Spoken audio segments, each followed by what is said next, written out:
happened.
It's too nice to be inside. We can ride to the beach, oh, just you and me. Hey, said we're just gonna take it easy. I like the warm weather.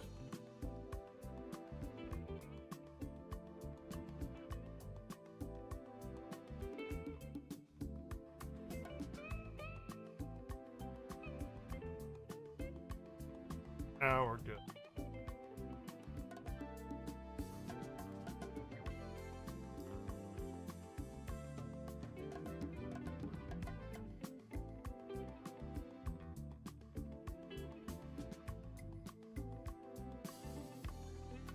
I like the warm weather. Okay. Try it again, shall we?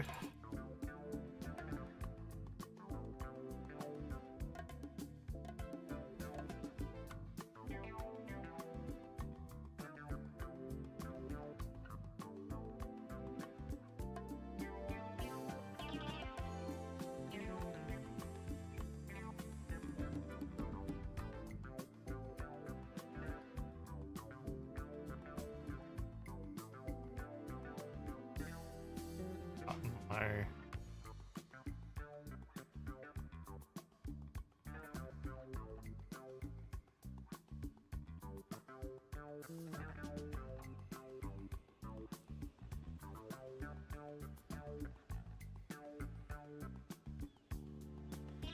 here. Just you and me together. Can't think of nothing better. Just you and me together. Hey, I like the warm weather.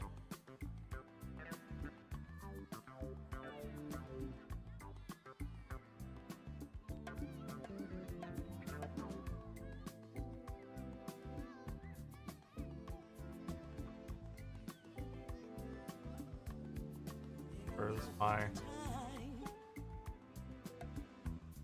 I'm thinking about you just all skip the that time. game that I bought?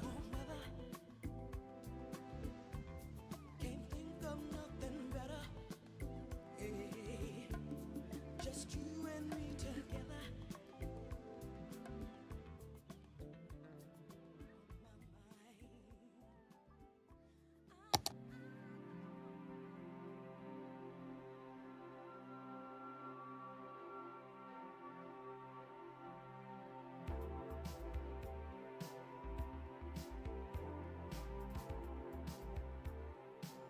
Oh wait.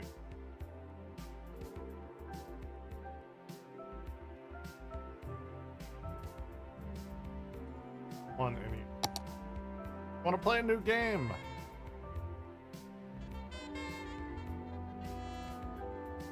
I have like every fucking DLC game. Okay. I want to play. Hopefully this won't ding really.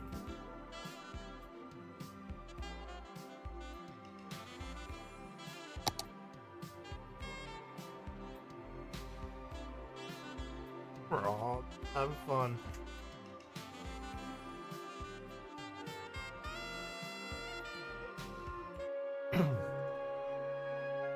Buddy's having fun here.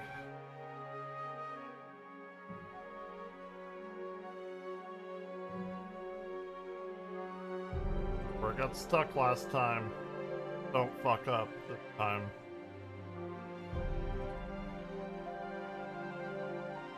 Gonna fuck up.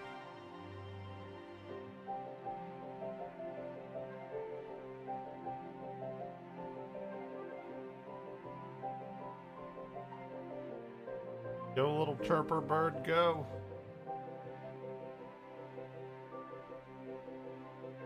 It did crash again.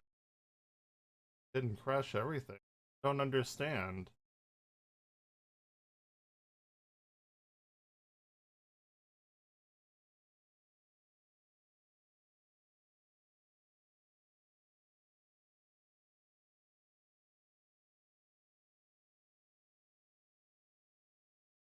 It's the map? Or at least it didn't fuck everything up like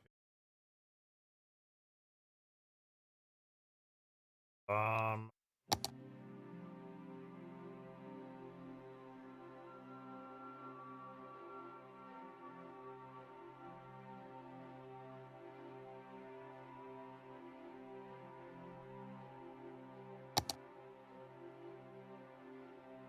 so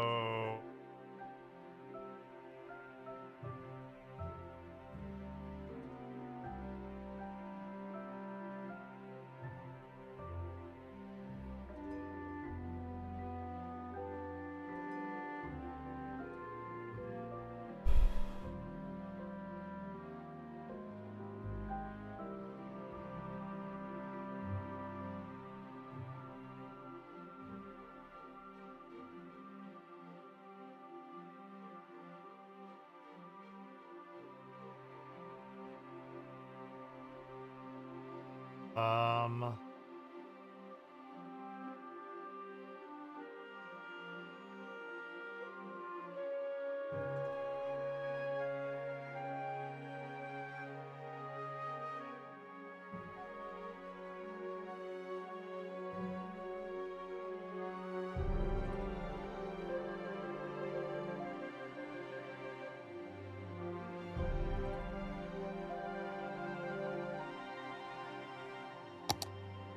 see. It's that map.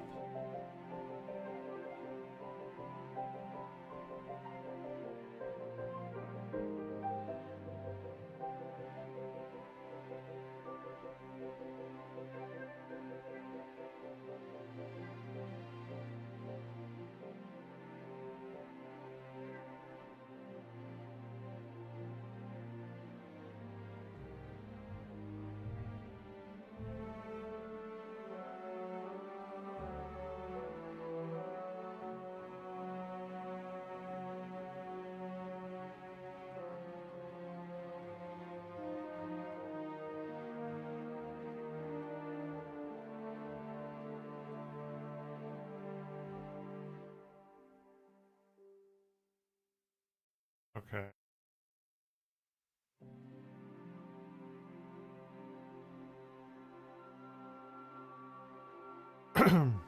What the fuck? Auto.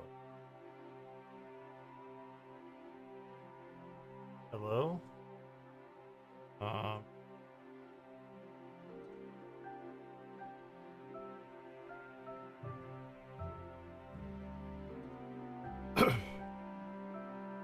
Oh, like it fucked up my whole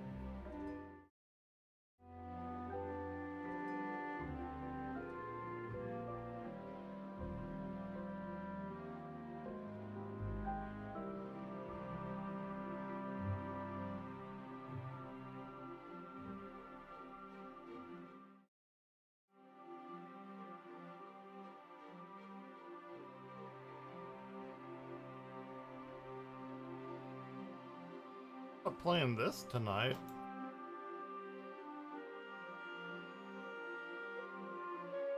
I'm gonna restart.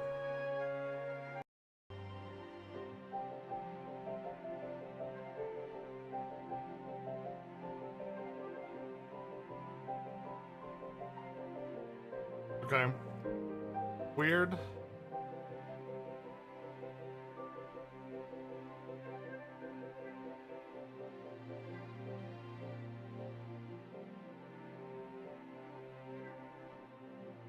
The game crashed.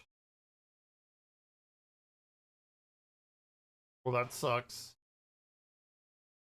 And where are all my,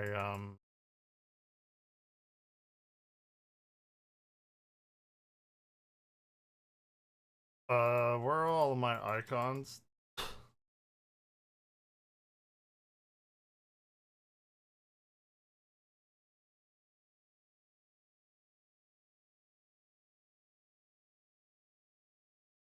Okay. Odd.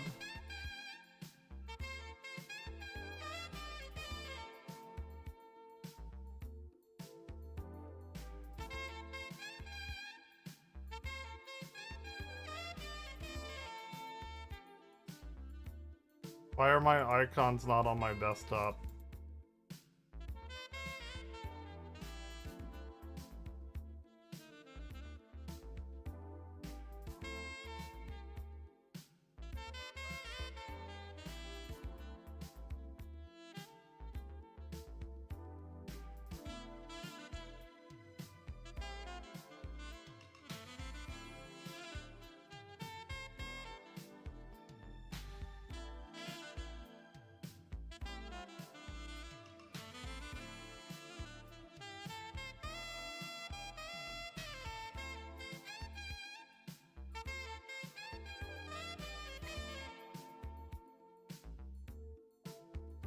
Crazy shit.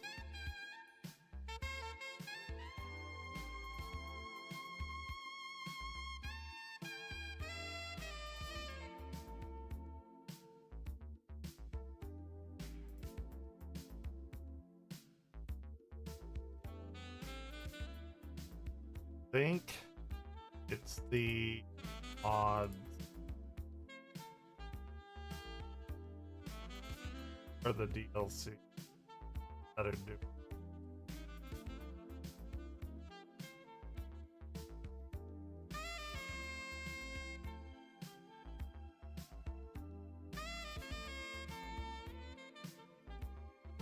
Try it once more.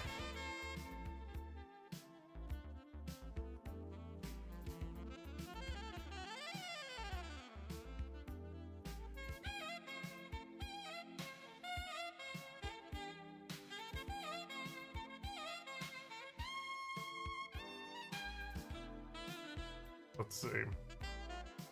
If it even starts up. Last one dead.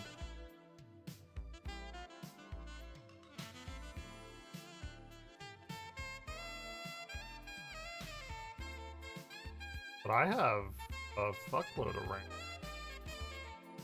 I don't know why I would be running thing.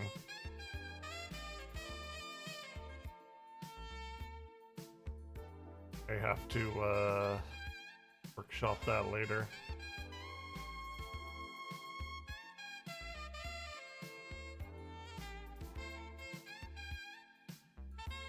Okay. Maybe I can play some Crimson Desert. I haven't played that.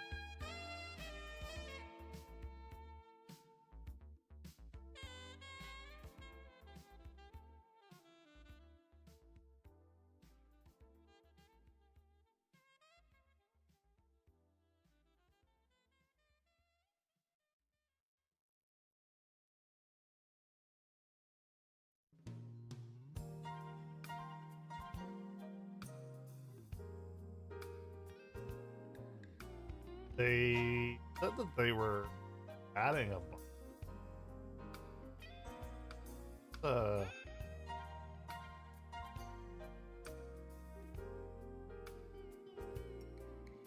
big game.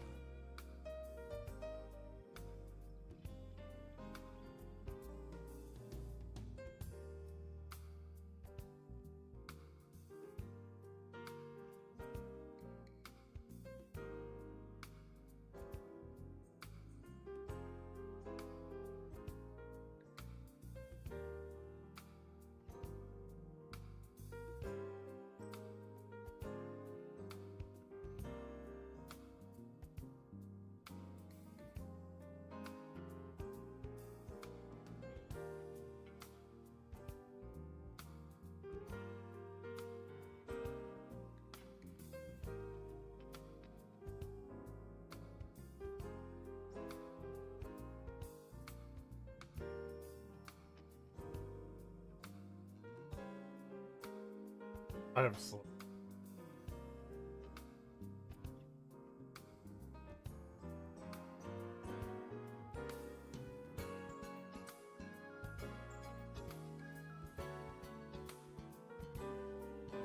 Ugh.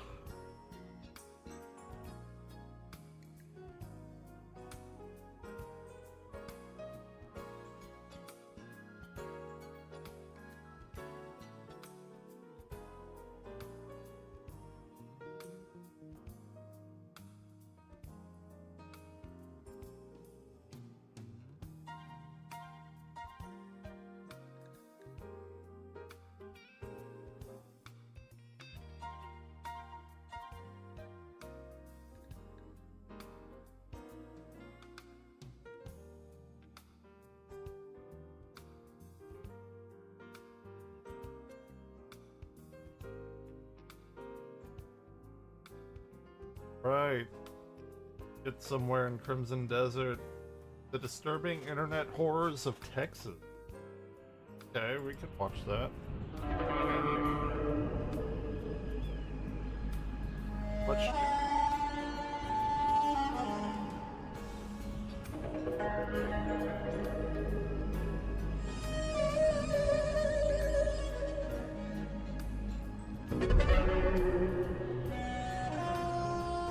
Oh man, is this gonna be a dude? No, it's not.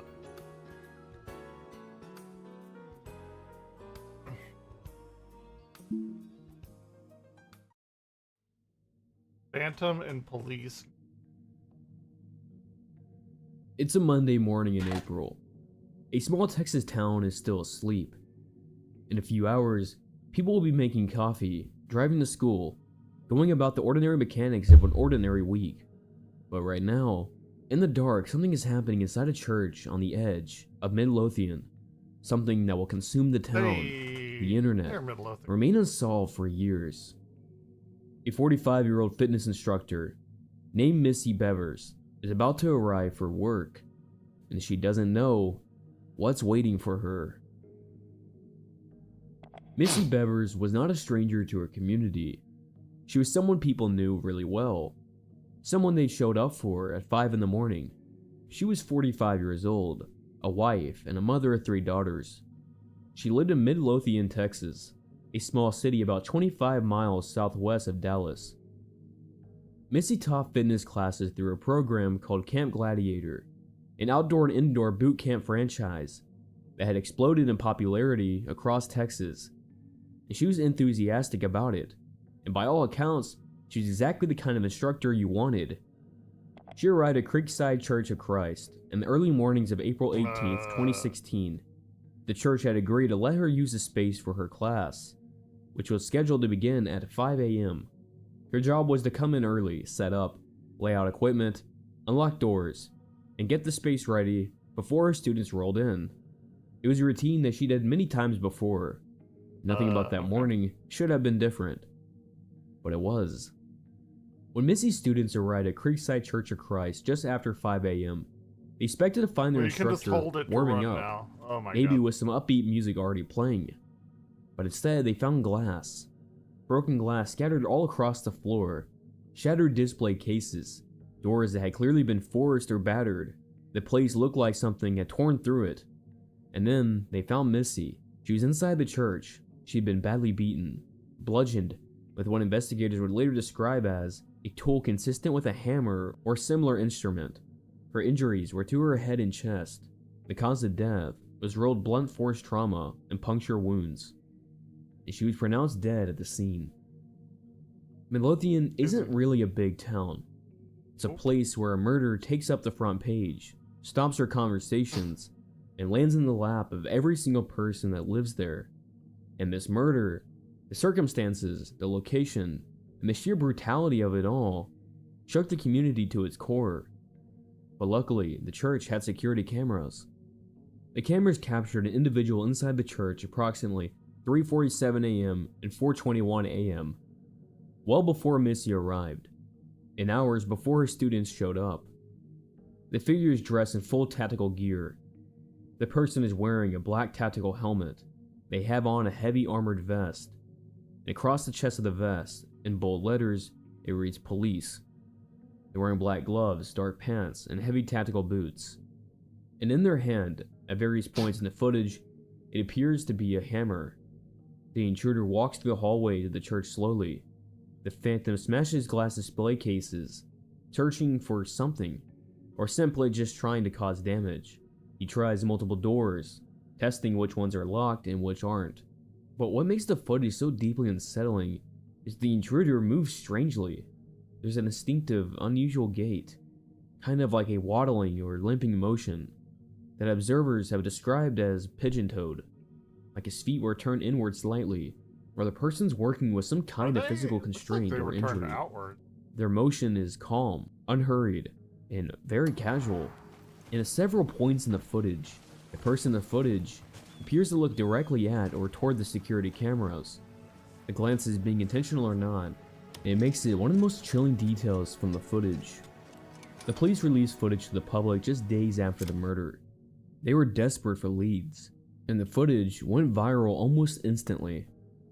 In 2016, true crime had already become a cultural juggernaut. Reddit had active communities dedicated to unsolved cases. Facebook groups were spiraling faster than anyone could count. And when that surveillance footage hit, it hit like lightning.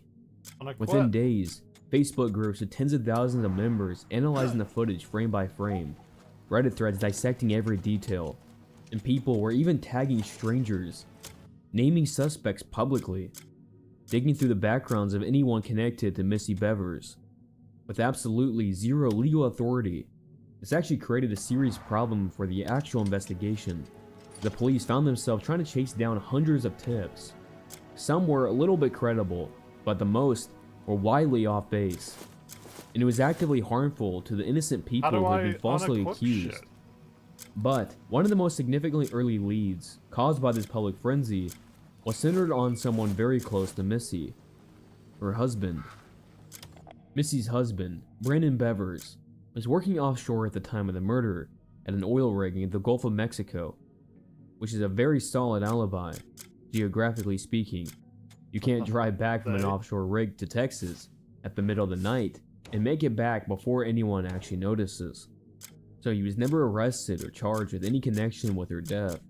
But in the court of internet opinion, he was tried and convicted many times over, and the police, for their part, have never publicly named an official suspect. And what makes the case so hard to pin down on just one person is the gear the person was wearing. And even the gender of the suspect has never officially been confirmed.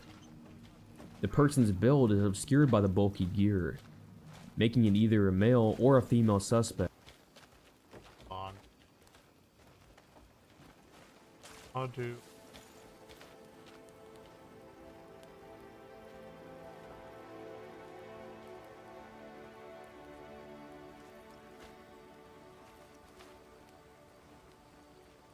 Game is starting to get super grating. I have to do a mission at the arena, but I have to be unarmed. When I use the toolbar, there's no option to unequip my weapon. I tried to unequip the weapon, which I'm not allowed to do. This is really dumb. They should make a character auto switch to fist and lock weapon.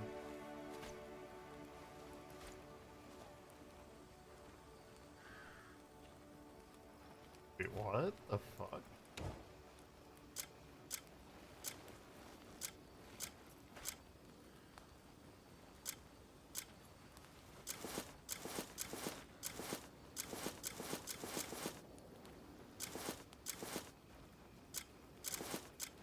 You can't equip your fist. Is that it? Is that it? Do you have a moment?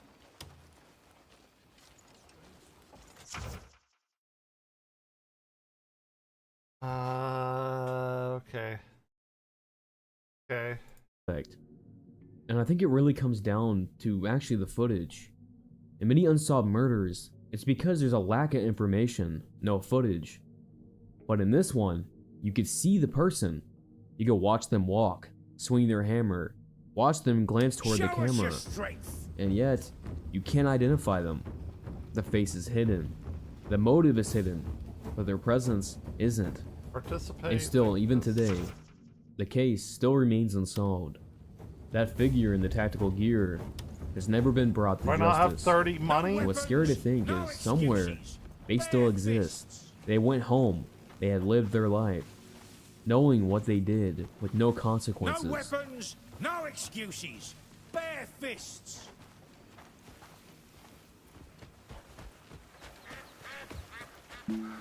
May I help you, friend? Greetings to you. January 26, 2018. A Friday night. Technically Saturday morning now. The hour where the city has gone quiet and the only thing moving are sprinklers and the occasional pair of headlights passing through without stopping. And somewhere in Albuquerque, New Mexico, a man finished packing his car. He had a destination, he had a gun, and he had 11 hours of West Texas highway ahead of him. And he had never met the people he was driving toward, but he knew exactly where they lived. Gavin Free and Megan Turney were the kind of internet famous where your audience genuinely feels like they know you. I know Gavin Free is British, and by 2018, he had built one of the most distinctive channels on YouTube, Yeah, it's the Slow-Mo Guys, where he co-hosts with his longtime friend Dan.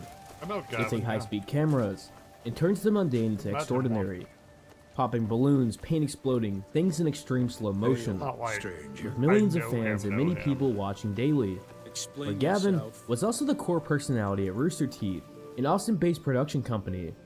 Gavin's persona was woven into years of content. Game shows, podcasts, let's play videos, Rooster Teeth is no his more. laugh, his voice, and his running jokes with the cast. They were all part of his brand for the internet. Cool guy. And as for Meg Turney, they had built their own following independently. A host, cosplayer, and streamer. She'd been a face of Rooster Teeth's online presence, and had cultivated a deeply engaged audience around her personality, her cosplay work, and her gaming content.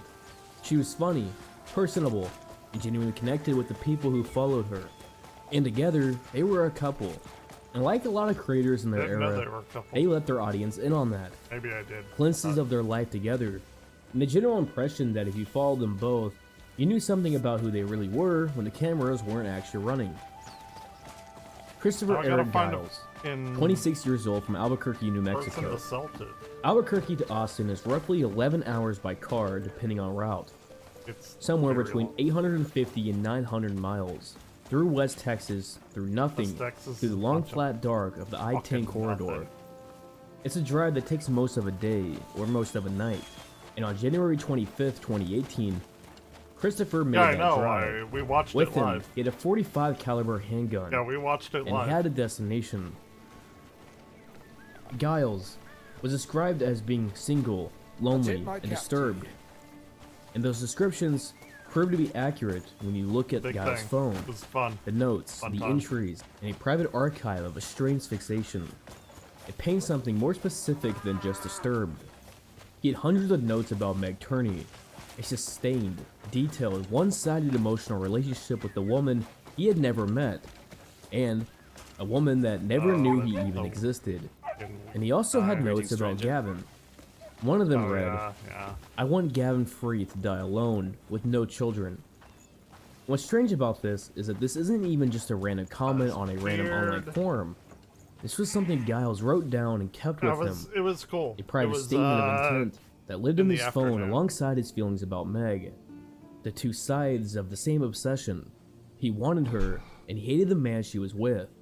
And he decided to drive 11 hours to do something This is about not it. making Texas look good. And to really understand why Giles really have decided watched to it. drive all the way to Austin for someone he's never even met, you have to understand what kind of I like relationship he really slept had most of with the these day. creators. Oh, I'm Parasocial up relationships late. aren't For new. me, it's late. They've been around ever since Probably TV has happened. And along with the internet, it ripped away every guardrail. When you watch someone's content every week, their face, their voice, their opinions, their relationships, something happens that isn't entirely rational. All the parasocial Your brain doesn't always tell you the difference between an actual friend telling you what they did and watching a creator talk about it in a vlog. And the thing is, for the vast majority of people, this is completely benign. What do you Fans form genuine communities. They find people who share their interests, A mighty blade. connection, and as one-sided as it is, it enriches their social lives. But still, for most of those people, they still understand there's a boundary between creators and who they really are. That they're not actually friends with the people they watch. But for a small number of people, people who are isolated, Maybe people who struggle with attachment, who lack social scaffolding. That one-sided bond can start to feel very real. Your affection towards them twists into possession. Okay. The person on the That's screen all I starts needed feeling to like do. they belong to you. And when that figure is in a relationship, a public relationship, visible and documented on their content, the person who belongs with them is by extension an obstacle. And for Christopher Giles, Yup. which had been watching Meg Turney for a long time, he knew what she looked like, how she talked, what she would laugh at. He knew who she was with. And the thing is, their location was pretty public, He did. so he knew their city. He may have even known their neighborhood, even though he's never spoken to either of them. Friday night sliding into Saturday morning, the Don't neighborhood be was a quiet. creep. Christopher Giles arrived at the house and fired a shot through a glass door or window to gain entry. One shot, and the That's- sound of it in a residential neighborhood at 3:40 in the morning would have been unmistakable. And inside, Gavin and Meg woke up. And in those seconds, the right instinct for them kicked in. They moved to the bedroom, got into a closet, and called 911. And while they were in that closet, while Gavin and Meg were crouched in the dark, on the phone with emergency services, Christopher Giles was moving through their home. He was looking for them, but he would not find them. God, The can't Austin people police just responded quickly. When stay officers home arrived, and, I don't know, Giles fled to his scream vehicle at and a confrontation 3 in the followed. morning? A shot was fired And at don't be police, and fucking the officers weird. returned fire. I mean, And I know eventually, I'm weird, Christopher but Giles like, died God, from a gunshot wound at the scene, crazy. indicated that it was self-inflicted. And of course, Giles would not survive. The police would secure the scene, and Gavin and Oh, Meg were he found died? physically unharmed inside the house. The next morning, the story broke No fast. weapons, It no was in local excuses. I Austin didn't news, even hear and by about afternoon this. it had reached national. A combination of elements in the story made it irresistible to cover. A YouTube celebrity Show us your couple, strength. a home invasion, and a dead intruder, I and a weird story rooted in an online obsession. Gavin and Meg issued a statement You on look like you Twitter could hold thanking your the own. Austin Police Department and first responders, I didn't even also hear expressing about gratitude this. for the support It from was their a while community. ago, though. But as for the internet, characteristically, they had their own opinions. Most were supportive, expressions of genuine relief that they were safe. And in some comments, a discomforting amount of people expressed something guy's beating completely the crap different out for of me. Christopher Giles, as they framed his actions as an inevitable result of his feelings, Oh, this is bad. somehow This is treating a bad. dead man's obsession as somehow romantic. Of course, this was still a very small amount of people who would actually say this. Maybe it was also a joke, but still, as you know, the internet is a strange place. The internet is a And the very notes on strange Christopher Giles' place. phone tells a specific story. The fondness for Meg Turney was not random. It was most likely the product of him watching her content for many hours, enough where it became a presence in his life. And the thing that Dude, makes what is with creators this a little bit camera? different when it comes to parasocial relationships is that unlike celebrities on a movie screen, creators like Meg would talk to their audience directly. They would make I eye am. contact with the Actually, I'm camera, not listening. say, "You guys, I wanted to show you this. Hey, you guys," talking directly to their audience. I want it. Sometimes even acknowledging their Watch the fans great by their ancient name in battle. streams. There's The still camera For some kept people, flipping. Fancy people like another Giles, round? that one-directional intimacy calcified into something he experienced as a real This is relationship. very odd. And I real gotta win relationships 3, come with though. real stakes, real jealousy, I need and to real go get more grievance. ice. And the notes he had on his phone is very I'll be telling. right back. Specifically the, "I want Gavin free to die alone with no children." And it was most likely that he drove those 11 hours with a loaded handgun, entered a home by shooting through the door, and the target was not actually Meg, it was actually Gavin. And whenever cases like these happen, there's always people on the internet that try to frame it differently. Such as he was just lonely. He really loved her. He snapped because he had feelings and had nowhere to put them. And the framings aren't entirely false. Christopher Giles was, and by all accounts, isolated. He was not connected to the people in ways that most People that are are. making excuses And like the notes on his that. phone suggest someone whose are emotional projecting. life had narrowed into a fixation on a woman who he's never even spoke to. But still, it is also still wrong. The excuse of him just being lonely. Lonely people do not do what he did. This This wasn't is out of true. love either. I This don't- isn't even some type of twisted love. Alright, It was let's go. entitlement. Go They again. believed that enough hours of screen time had earned him something. And for some reason in his twisted head, Yeah. they believed that Meg prepared to Turney face was me? his. and calling Alright, this anything else than what it really is just inaccurate. And as for the two creators, they continued their careers shortly after. They would unfortunately separate as a couple at some point after 2018, which is completely their business, and it has nothing really to do with the actual overall story. This guy sucks. And the stories are reminders to many people, and even creators, of how deep parasocial relationships are going to get, and how careful you really have to be in this world.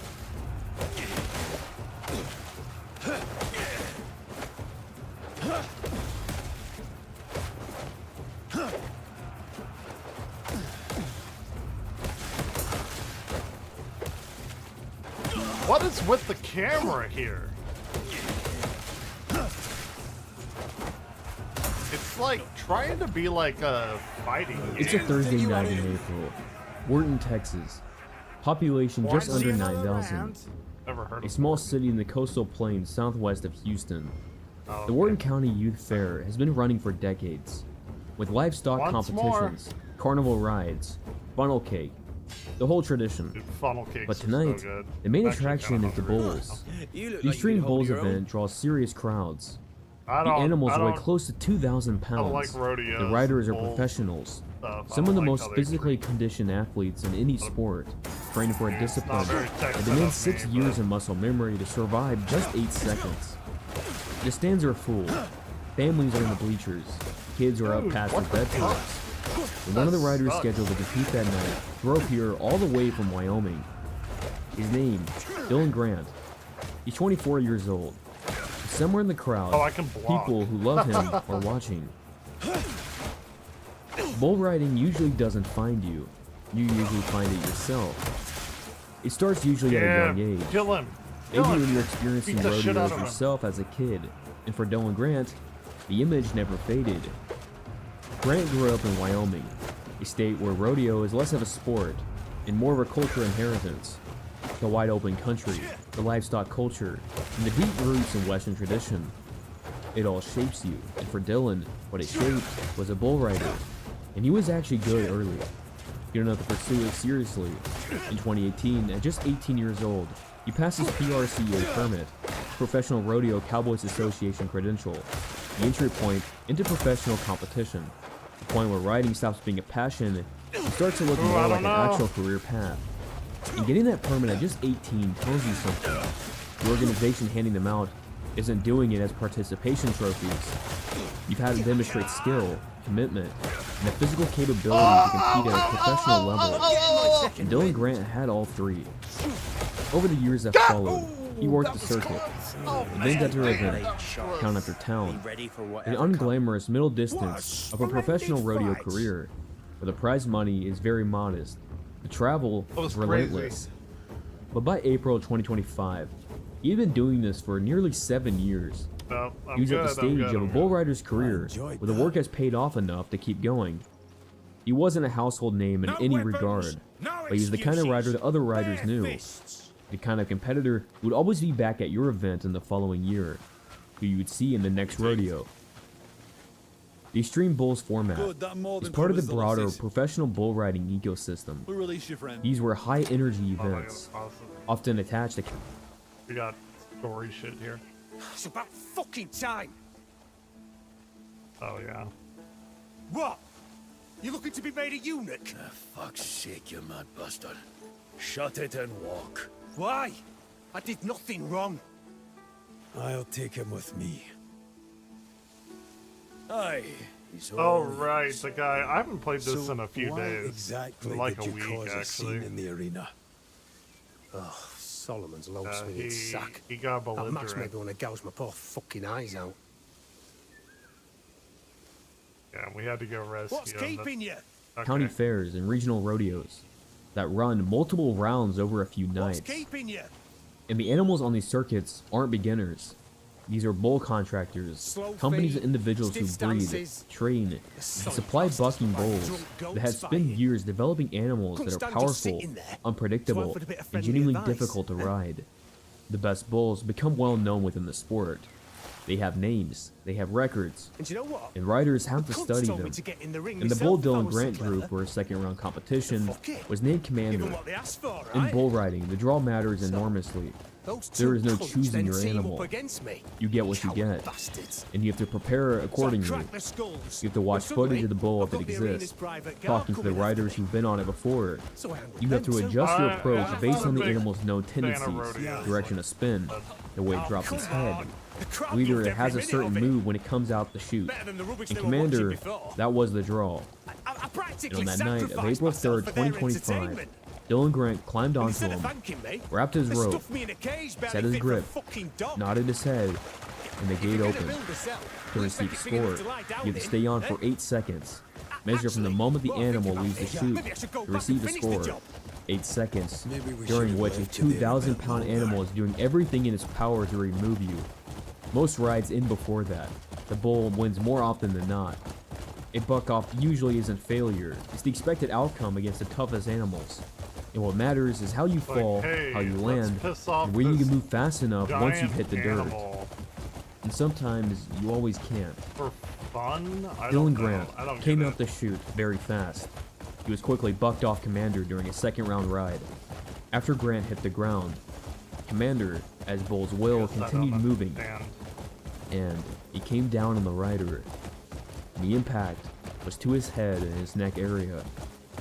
In the stands, people saw it happen.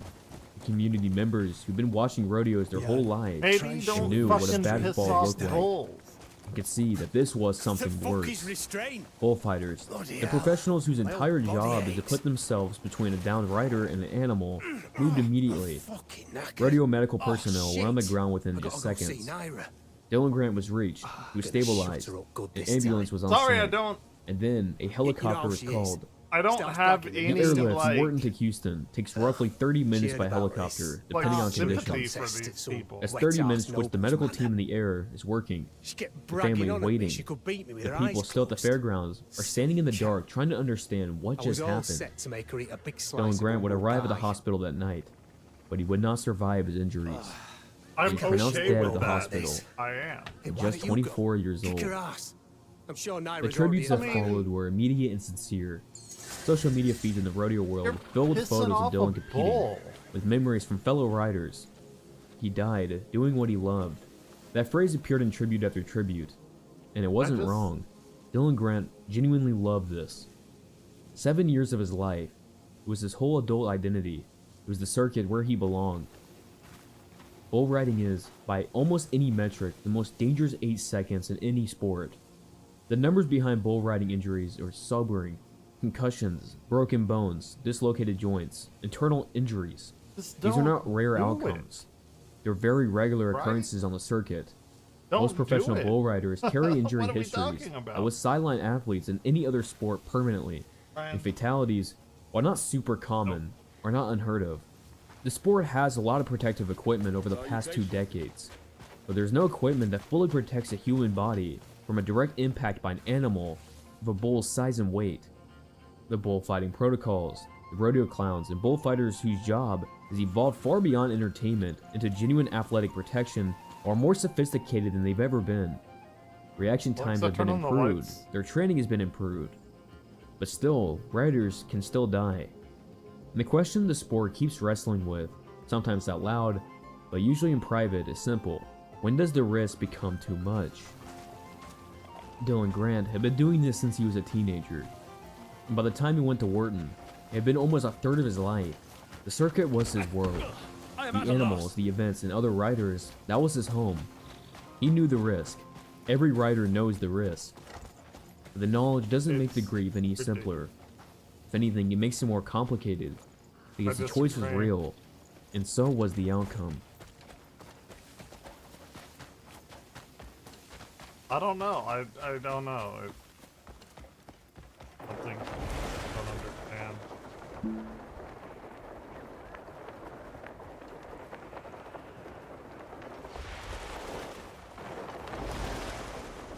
It's January 18th, 2025, around 8 p.m. in the neighborhood near West Hebron Parkway and Highway 121 in Carrollton, just north of Dallas. Carrollton. Inside the house, no one is home. The homeowners are out for dinner. They stop off to buy a Powerball ticket. While the husband is inside the store, the wife waits in the car and feels her No phone people. buzz. A ring doorbell notification. She opens the app, Is that how you and on the screen, know? someone is already in her driveway, walking alongside the house. And by the time the doorbell feed kicks in, he's at the front door. Yeah.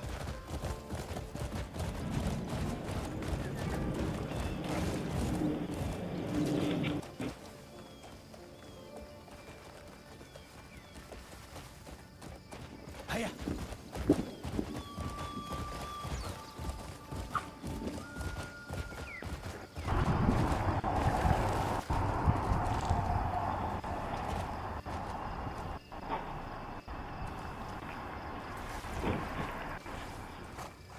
You see him in the mask. You see the sign. He angles it up carefully, so the camera can read the words. Revelation 20, 1 through 15. He pretends to knock. Light taps. No frantic pounding and no yelling. It was a quiet, "I was here," performed directly to the camera. And he waits a few seconds, turns and walks away. But he isn't done.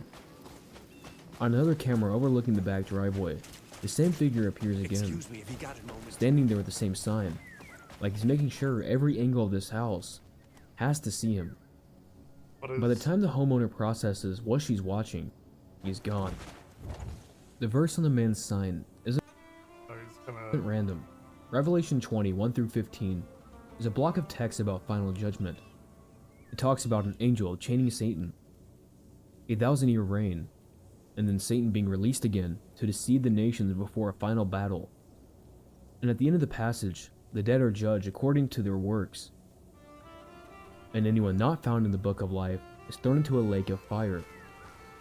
So when you're holding that verse up to someone's camera, you're sending a specific message. You're not just saying, "I'm religious." You're pointing to Who a in page their about right cosmic mind would draw punishment a and boat separation like this? of saved versus Naira, condemned. come on.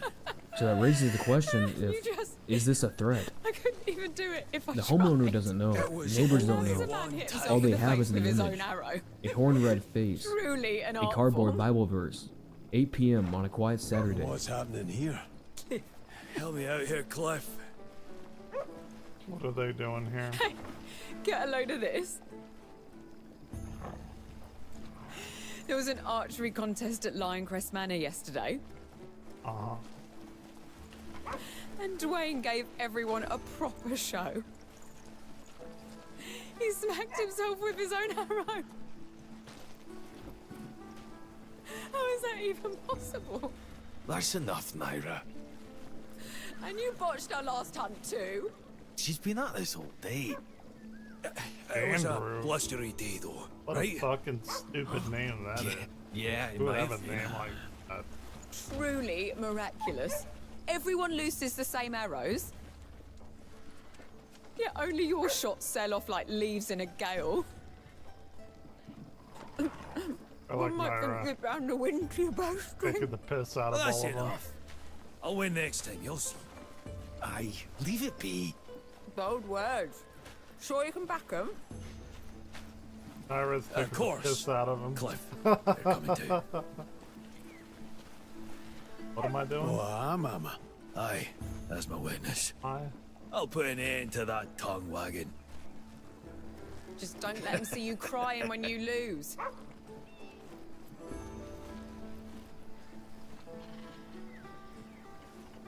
Andrew, keep Naira busy for a bit. Gladly. Take your time coming back. would have that name. Such a... The Carrollton police get the call. They take the report, but when they arrive, the masked man is long gone. There's no property damage, no attempt to force the door open, no verbal threat caught in audio. It was just the footage of that man, and a very strange mask with a very strange message. What's keeping you?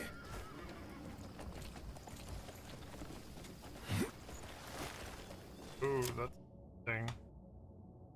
Oh, he's doing interesting.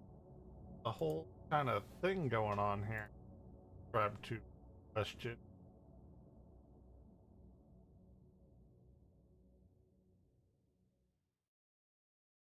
Alright, we gotta watch this Finster, the YouTuber who became a porn schooner from If you followed the world of Minecraft Look at live streaming, there's a good don't. chance you've heard of Finster, who during the I don't. pandemic blew up in popularity by performing a bit of cross-dressing as a Okay. woman fairly convincingly while Cross-dresser. keeping his Okay. deep voice intact. While he originally presented this as a humorous gag and She'll swore melt to be one Do I have a cisgendered, great as time went voice? on, I the don't- story I took an don't odd turn, consider as myself the having streamer a started deep hanging voice, out with but Here trans we've been stalking individuals for who would days. eventually be accused of But crimes Aaron against gave me minors. enough On top trouble of for this, it. a wealthy I paid donor my started dues. appearing in his chats, offering him Besides, an swords are ever-increasing more amount my of money to specialty. fully embrace his female I know persona, if I to can the get point win, that they she'll legitimately shut her mouth offered for good. $300,000 for proper Finster duel to wouldn't get be a the breast worst idea. augmentation surgery. You know, Within 5 years, that's what not bad. started as a supposed Now we can settle goof it was when we get now the back. young British lad's Prove entire that life, I'm the better presenting as a woman full-time, getting intensive gender-affirming surgery, struggling with alcohol abuse, and filming hardcore adult content for those willing to pay. So what on earth happened? Luna from Mars is back, Surprisingly, baby. no other YouTuber has covered this story in depth, which is why I wanted to go down the rabbit hole myself. But the deeper I went, gotta I see. realized why no other person wanted to touch it I gotta. Gunner from Mars. Back again. Let's go. The Goomer from Mars. The Goomer from Mars. Top donator. I can't. Oh my god. Oh shit, this is gonna be a good one. The Gooner from Mars is back again. He has to turn his purchase into business expenses somehow. More like the moral police from Mars. Stop trying to interject Here's beliefs on every. Are you okay?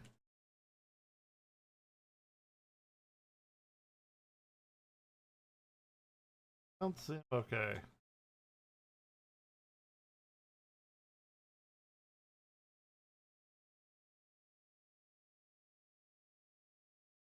Gunnar is an Arsenal Ball Club fan. The sling has been played up hijack.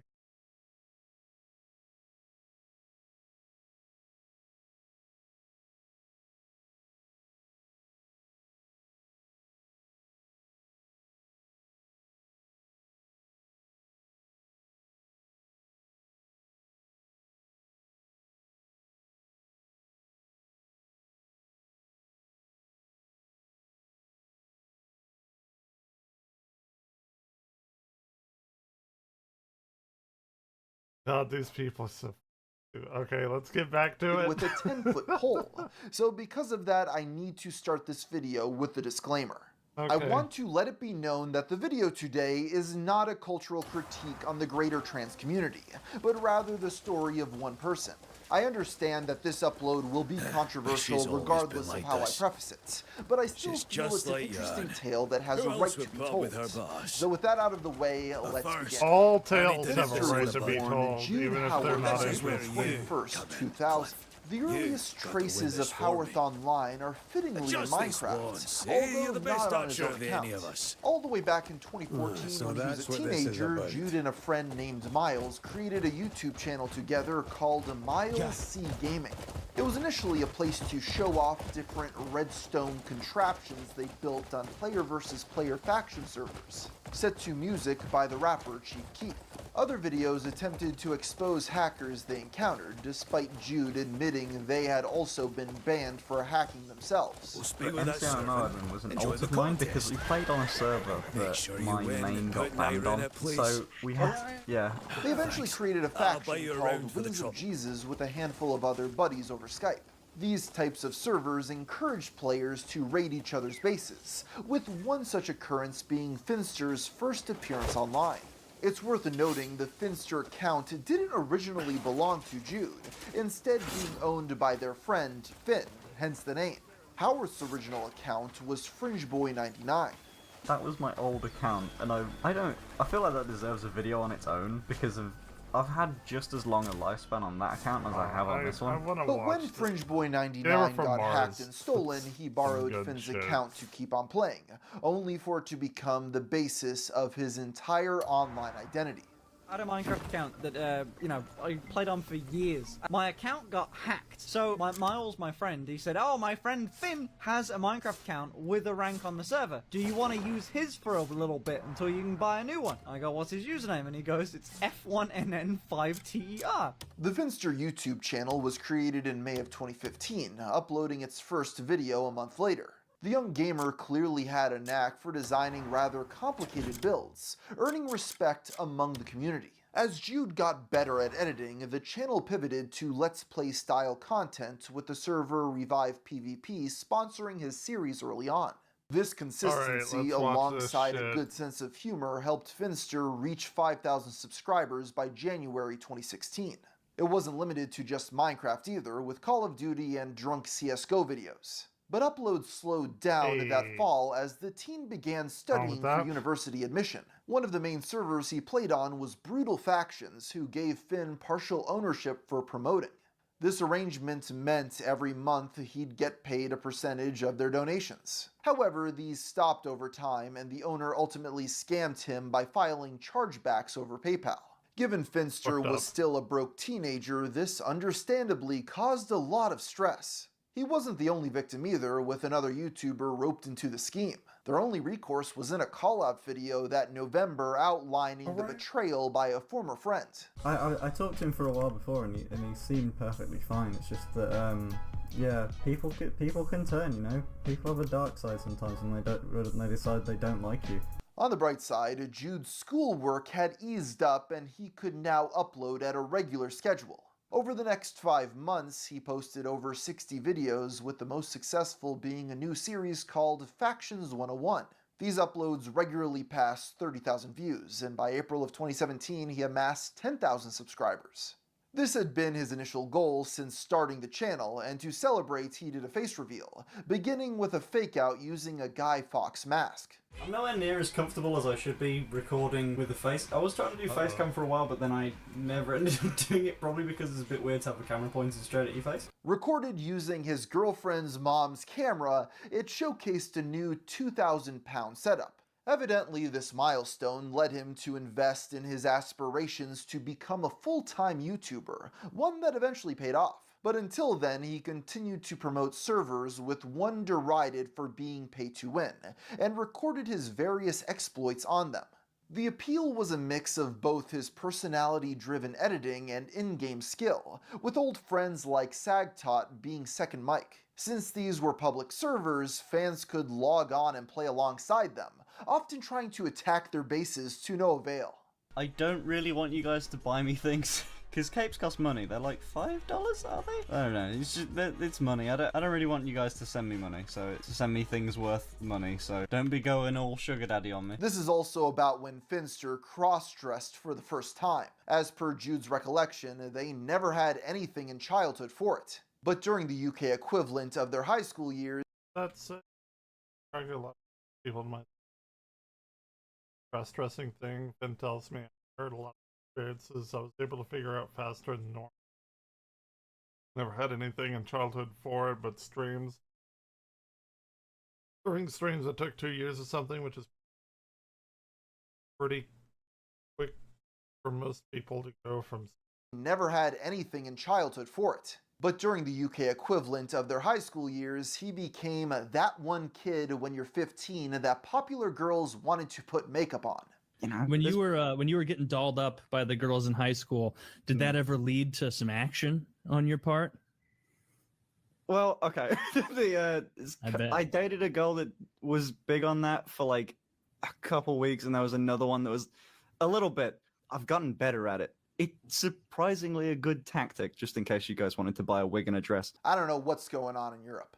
In 2017, Jude got an email from a female clothing brand who expressed interest in sponsoring his channel. They specifically said he'd be a perfect fit for their clothes, which he found funny enough to agree with. Once the items arrived, his girlfriend at the time did his makeup and he wore them on camera. Although the video was never released, he's since shown excerpts of the footage on stream. A clip of him wearing makeup also appears briefly in an early Q&A. Are you a male? No. It wasn't long after this that Jude dropped out of his studies. You see, in the UK, after students finish secondary school at 16, they have more choice over their next path to take.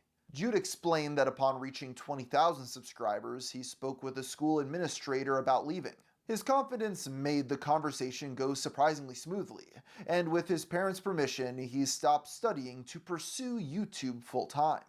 As Jude got more comfortable, the face cam became a staple, and several videos from this era got upwards of 100 to 200,000 views. Finn collaborated with other creators frequently as well, even receiving a the comment. Minecraft diss track. Your mum, she's a slag, got fame off Russia or what little fame he had, but your views are low, does that make you sad? These interactions proved popular among viewers who enjoyed watching their dynamic. Given his background of using hacked clients, it's perhaps no surprise Finn liked to engage in a little bit of trolling. In mid-2017, he was contacted by Jack Sucks at Life, who at the time had 300,000 subscribers. Jack owned the popular server Skycade and messaged Finn about playing on it. This offer included a special admin role which Finn used to grief the entire server. Another name that appeared around this time was Skeppy, a fellow up-and-comer who made trolling and PvP content. Their friendship began after he satirized Skeppy's editing style, getting the larger creator's attention. The duo collaborated that December with their first video together garnering over 600,000 views. They filmed many more throughout 2018, helping both Skeppy and Finster reach new heights. Finn's channel passed 50k subs by the end of the year, while Skeppy reached 500,000. Jude began 2 new series, Minecraft Prisons and Skyblock, uploading every week. The former consistently netted 500 to 800,000 impressions. That was my temple. Really? 5 seconds ago, I'm gonna be an immortal. Everyone's gonna respect me. On Skeppy's channel, they did skits and competed in various challenges. Skep played with many other YouTubers around this time, such as Technoblade, A60, and Bad Boy Halo. They reached heights of 10 to 20 million views, the sign of a broader shift among the audience. Meanwhile, Finn was banned from the popular server Hypepixel for a year after being caught using a hacked client. After years spent out of favor, Minecraft was about to see a massive revival in popularity on the platform. 2 major contributors to this were Call Me Carson's SMP Live, which began in March of 2019, and PewDiePie's Let's Play Minecraft series a month later. At the end of June, Keemstar launched Minecraft Mondays, a team-based cash prize tournament featuring an even larger roster of popular online figures.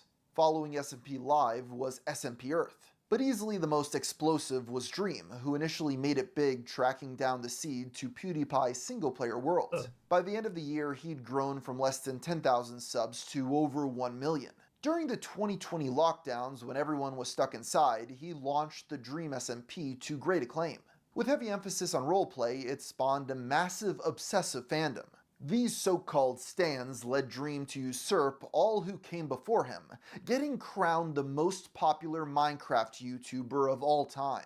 That brings us back to Finster, who while not part of Dream's SMP, played with several members during the MC Championships. But first, we should probably take a step back, because over that same period of time, Finster went from your average Minecraft YouTuber to a frequent crossdresser. The story goes that after losing a bet with a friend in January of 2019, he agreed to let them make him look like a woman. Afterward, Jude went on the site Omegle to troll people, which subsequently became a video. Hi. Hi. What an interesting, gorgeous. weird thing. I'm sorry, I did not expect that. I'm f***ing with people, don't worry about it. You were so, you're pretty in a wig, and then you talked, and I was like, I'm a terrible person. I laughed. Like, what if he was actually, transgender? Given how different this was to his normal content, it was posted to his second channel. Oh yeah, censored. I wonder what that's... which wasn't linked anywhere on his name. Not know. Consequently, it stayed largely unnoticed for almost a year. The thing is, Jude increasingly referenced cross-dressing on Twitter, even dressing up again for a friend's birthday party. By October, Finster was live streaming regularly and held a poll asking what costume he should wear for Halloween. His viewers overwhelmingly voted e-girl, leading him to try on 4 different outfits while playing Minecraft. It was a hit, breaking personal records and introducing main channel fans to e-girl Finster. And it should be noted at this point that most people tried to laugh it off as an ongoing gag for the channel. Jude held a similar poll around Christmas, this time doing so while playing Minecraft with A6D. It included his first ever walk where he joined from his phone and stream himself, well, walking. An edited version of the VOD was posted December 29th, and almost immediately went viral, gaining 1 million views due to its title, I Became an E-Girl in Minecraft, Bad Idea. Okay. You look amazing! Thank you, I know I do. You do look extraordinary. Hey Finn's family, are you aware his is wearing a bra right now? No. It is Halloween all over again. You are in it. The stream's virality led many to discover Finster's previous Omegle trolling video, which was so popular he'd make it a series, filming 3 more throughout 2020. Today, each installment has over 3 million views, with the second surpassing 9 million. To state the obvious, people were mesmerized by how well Jude could pass for a girl, juxtaposed to his deep voice. Definitely and given how passable much attention he got, brands, it's I guess. unsurprising this stunt became a reoccurring gag. That February, he streamed with the title Minecraft But It's Valentine's Day and I'm a Lonely E-Girl. It doubled his previous viewer record. A tweet of Jude in makeup from this period also got 2,600 likes. In May, he'd start broadcasting on Twitch, which is also around when his e-girl alter ego got the name Rosie Evergreen. This newfound attention fed the algorithm, leading him to surpass 300k subs. With his content moving towards streaming, his main channel was gradually retired in favor of Finster Live. The latter reached 100k in the same time frame. Nearly all these highlights were related to cross-dressing, with the most famous being Finn went out in public dressed as a girl, at over 2.7 million views. Other clips show Finster following hair tutorials as well as taking gender and sexuality quizzes.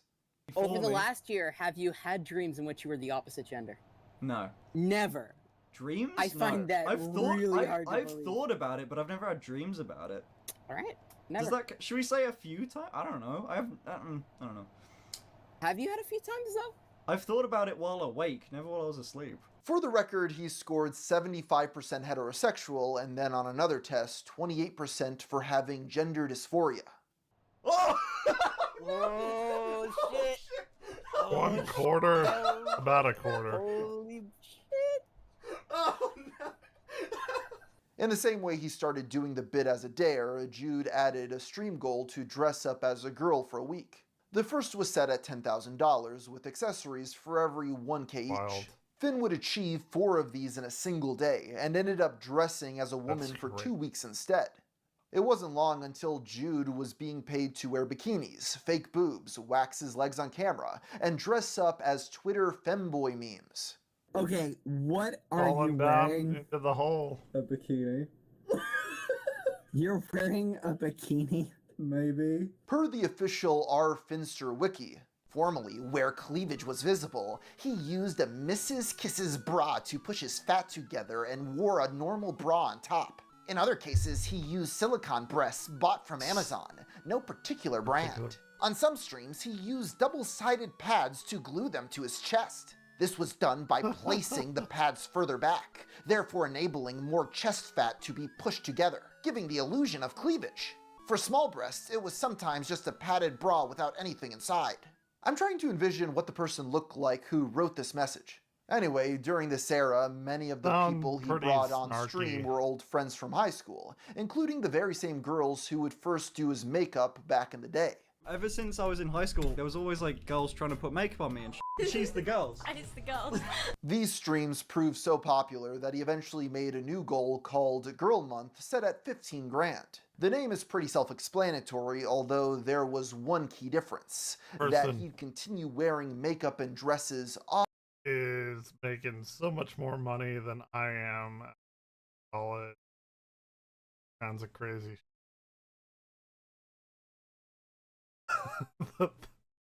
off stream. Girl Month was reincarnated on several occasions, as Finn spent more and more time living as a female. There was rarely breaks, with the exception being when he recorded Minecraft videos, consciously dialing things back as these were targeted at a younger audience. Eventually his hair grew long enough that he no longer had to rely on wigs. After reaching another 10K, he locked all of his men's clothes in a box, with the box becoming another reoccurring goal. Finally, to tie it all back to the Dream SMP during the MC Championships, he went viral for cosplaying as gender-swapped versions of several members. No longer. The first instance of this was of Technoblade, with the late YouTuber's reaction immortalized on video. No, it's on double camera, because it's live and I'm streaming it, so it's double streamed. War is good. Sun Tzu. That's a quote. Oh no. This is war is good. This is truly the worst. Alright, so back to Minecraft. That list went on to include Tubbo, Captain Sparkles, and Dream, with female Dream amassing over 135,000 likes on Twitter. This new cash flow was life-changing, and Finn was able to move into a new house that summer. Despite his recent dedication to living life as an e-girl, Jude was adamant that he was not trans and did not experience gender dysphoria. Really? And you just, like... Really? This sentiment can be seen in the comments, who emphasize that someone can cross-dress without being trans. Of course, that didn't stop many in the trans community from feeling gender envy and embracing him as one of their own.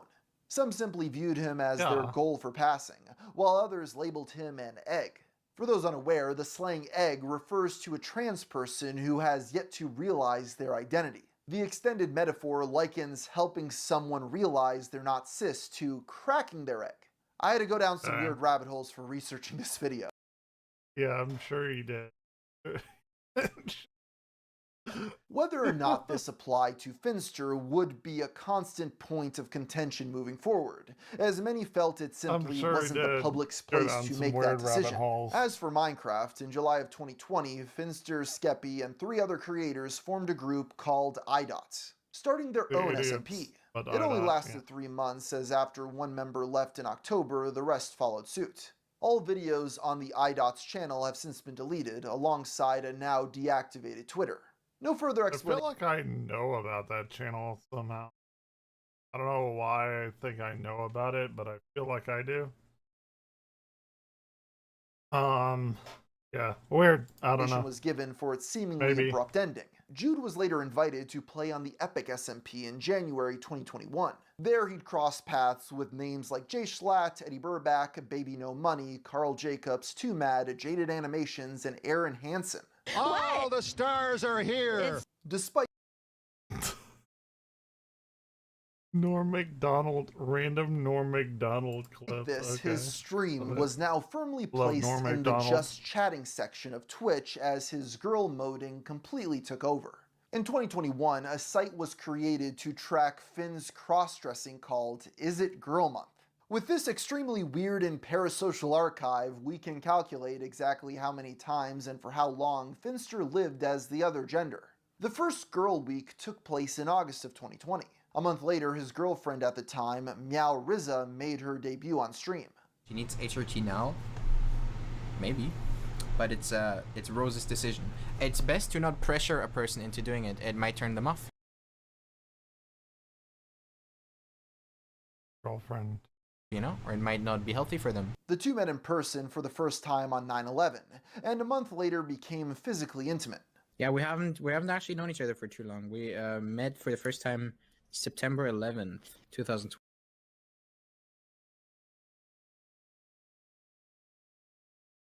Okay. 20. It's not even a joke. It's getting I usually a little do bit... stupid jokes, but we actually met September 11th, 2020. That reminds me of that tragedy. Getting all my Norm clips in on this one. Of the 83 streams documented on the Is It Girl Month site that year, 61 of them were spent as his Rose female alter ego. Let's see where the weather is. Reiterated, Girl Month meant he'd continue dressing up off stream. So Jude actually spent 87 days total as a woman in 2020. 2021 began with a brief hiatus. There's no way likely they due to took the away start my of the epic fucking SMP, weather. But February onward, nearly every stream They had him did. cross-dressing. An exception to this was July. Initially, the people who usually did his nails and eyeliner weren't available. Then Finster got COVID. He made up for this in August with another girl month, which included playing with Dream Yeah, and we're Bad about to Boy get Halo. hit hard. It continued for the rest of the year, spending 81 out of the 91 streams as Rose. His female form about to even get began hit appearing on hard the main here. Finster channel, which perhaps isn't that surprising given this was his actual hair now instead of a wig. The crossover started with captions referencing his alter ego, until May when he posted a video wearing eyeliner. No longer having to take breaks from e-girl mode, finally bridging this gap made it a lot easier for Jude to record new videos, and the account became far more active afterward. As you can probably guess, it was only a matter of time before his family found out. On the PKA podcast, Jude explained that before telling his parents, there was a brief moment where they got a glimpse into his double life. I was in a car ride. I was on like a bit of a road trip with my mum, and I was in the passenger seat. She was driving, and I was just going through my photos, and there was a selfie that I took, and my mum happened to look over at that 1 minute, and she go, "Oh, who's she?" I went, "Oh, my friend." Meanwhile, Jude's dad put the pieces together after finding women's underwear in the laundry. And he saw them in the laundry, and he didn't assume. By the way, I've just thinking about this now. He didn't assume I had a girlfriend. He immediately went to, "Oh, he's a cross-dresser. Okay, cool." That was it. So that dreaded conversation went remarkably smoothly, and his mom, dad, and sister went on to make occasional appearances on his stream. Dad, would like to say hi to the chat, whoever you are. Yeah, Hello. I've not seen you for a while. You haven't actually, no. No. I've been making Minecraft videos and that. Are you live streaming now? Yeah. See all that. That's all them. With his family in on the shtick, this trend of Rose taking over grew exponentially. In 2021, he lived 175 days as a woman, while in 2022, that grew to 219. Most of the year, Similarly, 90% of his streams in 2022 were done in drag. During this transition, it also correlated with a change in his audience. Whereas before his fan base seemed closer to other Minecraft streamers and saw the cross-dressing as a funny bit, there was now a distinct shift to homoerotic simping. For example, here's Finster reacting to a rap song by self-described simp Joyput. Everybody treat him like he sending weird shit to his PO box. People acting thirsty, just nah, stop. Finn not only gave him VIP status in chats, but Joyput went on to become the main editor of his live stream channel. And to be clear, I say homoerotic because of the emphasis Jude himself put on being a man, from sharing his birth certificate to starting streams with photos of himself as a young lad. Many channels emerged with names like Finster E-Girl or Femboy Fanpage, showing Jude's sissy bimboification over the years. Frank Castle, you ever go to high school with him? He's known to sissy hypno. Several of these we got a weird Frank Castle like jump scare out of it. Users would become prominent members of his community. Take for example the head mod of his subreddit Amoya at this point. Amoya first gained prominence as a dedicated clipper, uploading viral clips of Finster moaning and jiggling his boobs. Jude engaged with this individual directly, with a community in-joke being Amoya's fascination we're 25 with his minutes into an hour and 31-minute video. As the obsessed fan would say, he's sure to single me out when he wears certain types of shoes. So gross. Wish he'd stop. The next to ascend was a user named 416Hobbit, who made what he called artistic tributes to Rose. The first few were essentially AMVs with titles like Give Me a Reason to Love You and Parasocial Witchcraft. He caught Finn's attention after topping the leaderboard for gifted subs. These tributes evolved into higher-effort, community-driven productions that are somehow even creepier. Just take a look at Democracy Fails for Finster, centering on a poll Jude held for his next outfit. The video uses AI to mimic news reporters for the OFN, the Only Fin network. It's extremely bizarre and unsettling. And it started out innocently enough. Finn decided to allow his viewers to select the outfit he would wear as his now signature persona Rose Elizabeth Evergreen, through a democratic vote in a formal poll. If this uncanniness wasn't enough, the upload essentially recounts how the poll was weighted by mods to appear more wholesome, with the majority of viewers voting for the skimpiest outfit. Between the ones on the left, who wish to see Rose as the wholesome girl next door, and those on the right, who prefer Rose as a they'd like to fuck. However, by far the most notorious of these fans was a user by the name of 10 Muses. But I mean, by the way, as a look... Oh, A good hell. daddy looks after his princess. Untuck. Thank you, Daddy. 10 Muses, who will refer henceforth as 10, first emerged on July 5th, 2022, when he gifted Finn 100 subs. No strings attached, but if you feel like it, give me a sexy smile and say, "Thank you, 10 Muses," in a soft, sexy voice. Jude, while playing along, was understandably shocked by the large donation. Jesus Christ! Sorry, I blanked. Brain short-circuiting, dude. Oh my god, let me look good at least. Jeez. Thank you for the $1,000. Thank you, 10 Moses. But even more shocking was that the donations kept on coming. While going over outfits, the fact owned, that he anyone remarked that one subscribes was to me effectively right underwear now and likely is to get him in ridiculous, trouble but with Twitch. $300,000 10 reappeared with another $1,000 donation, demanding Jude wear the magical girl outfit. When he refused, the mysterious donor dropped another $1,000, eventually giving enough for him to cave. You want me to wear that? This is the skirt that you want me to wear? This? No! What the f? Oh my god. 10, why are you gifting me so much? What is your job? What company do you own? Apple? No skirt. Now wearing the skimpy anime girl outfit, 10 donated yet another $1,000 and 69 cents with the message, "Quick spin for rear view, then untuck." Jude once again refused, leading 10 to give $100 before asking, "Would implants for a year be fun for you, or a hardship to be endured? Not just a casual question." In response, Finster said, "It depends." Crazy. As it turns out, 10 Muses was not a longtime fan, but someone who stumbled upon Finster while browsing femboy streams. But as luck would have it, Jude had joked in the past that for $300,000 he would get breast implants for a year. Astonishingly, 10 Muses had that money and was willing to negotiate terms. Of course, such an agreement would require a contract and lawyers. So Finn and his mod Seth contacted 10 Muses in private to vet him. They received his ID, saw him on video, and verified he not only had the money, but was completely serious. As a result, Jude seriously thought about getting breast implants, deeply conflicted over making such a life-altering decision. But then again, it was life-altering money.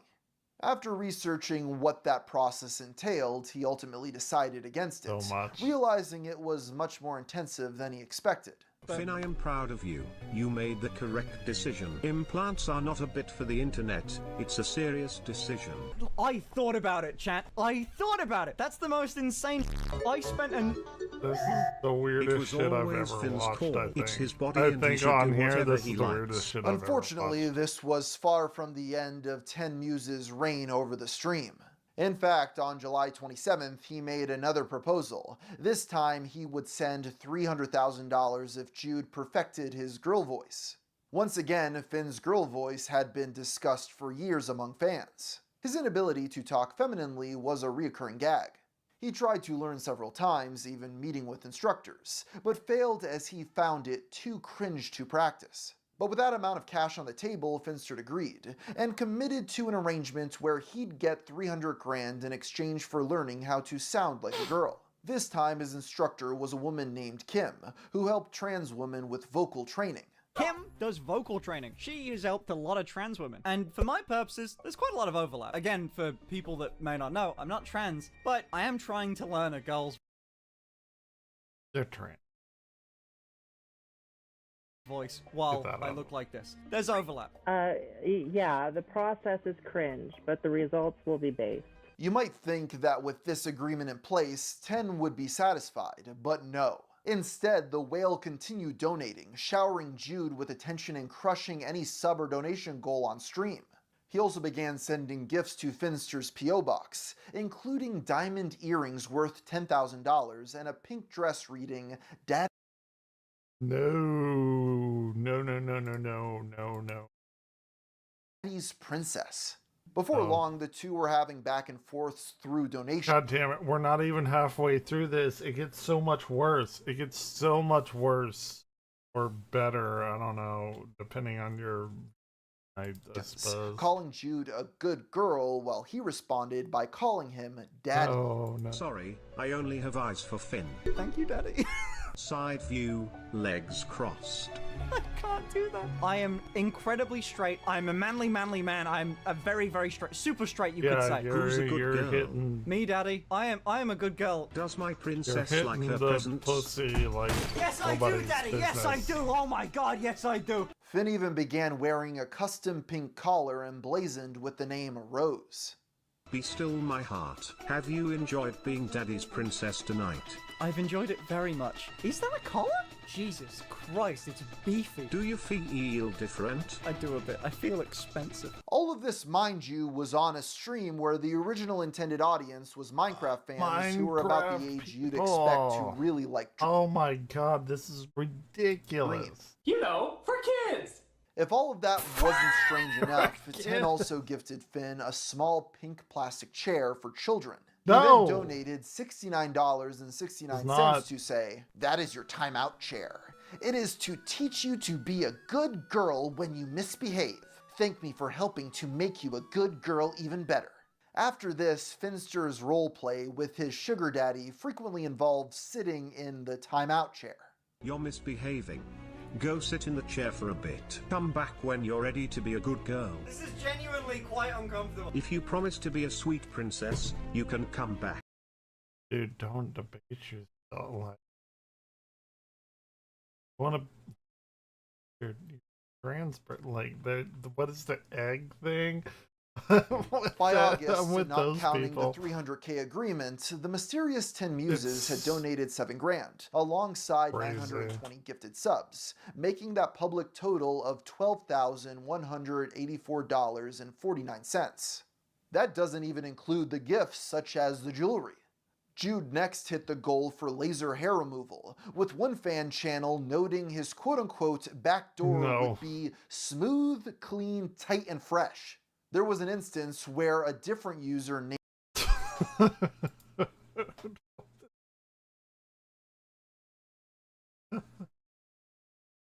My audience is like the points.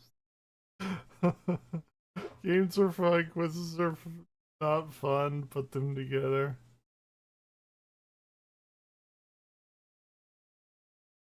Dude, this is easily the most ridiculous named video I'm Not put Sub out. donated $1,000.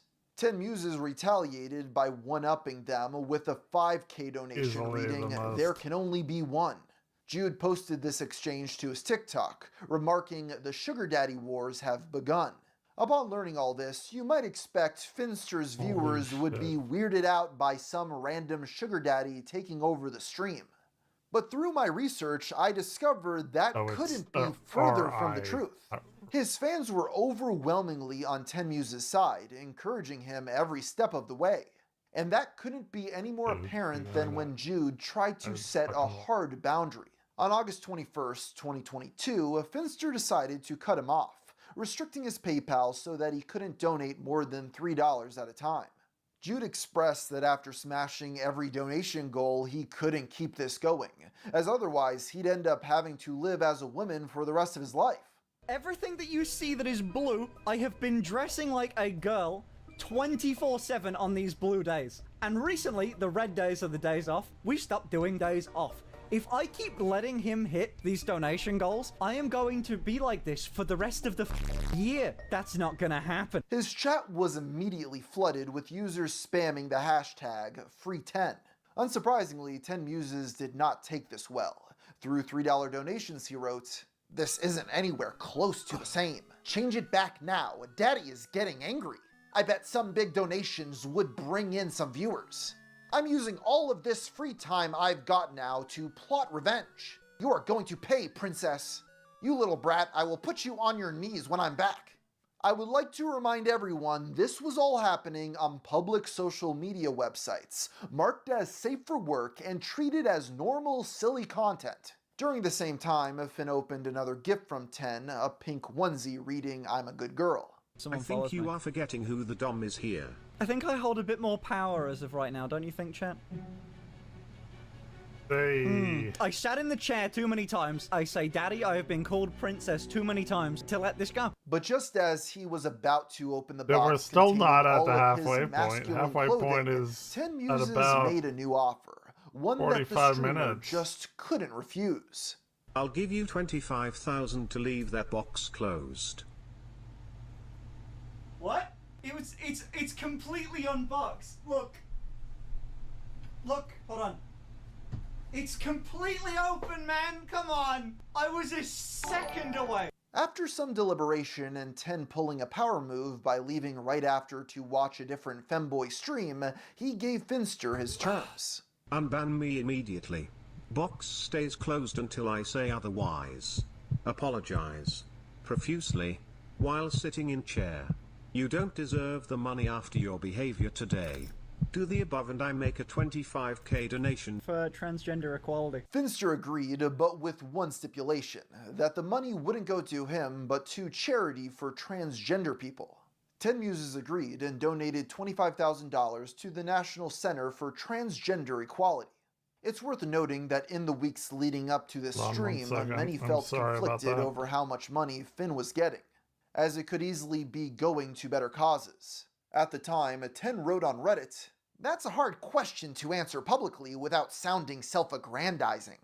I guess I'll leave it at I think your concerns would be satisfied." Well, this move assuaged those feelings, and to many turned it into a feel-good story with a happy ending. In fact, all those clips I just showed you were edited into comprehensive videos for the Finster Live channel, which received over 1.2 million views.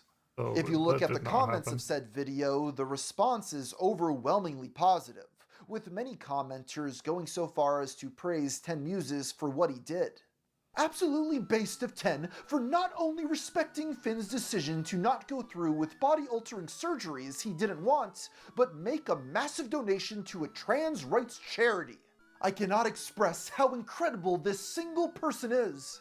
10 is a god among us, and his understanding of Finn's boundaries but willingness to play around has been so much fun to watch. I'm so glad he came to the streams.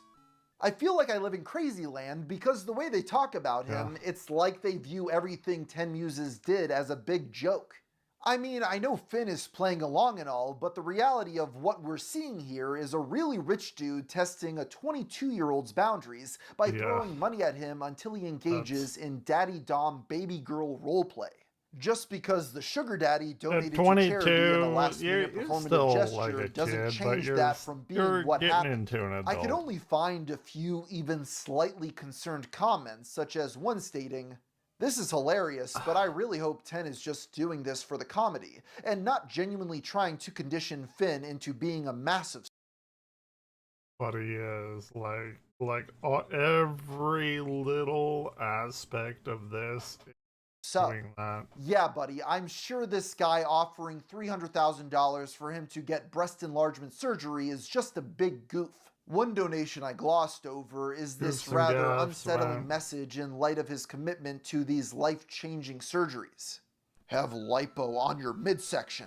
They can re-inject the fat into your hips or butt for a more feminine figure. Reversible too, maybe a little extreme though.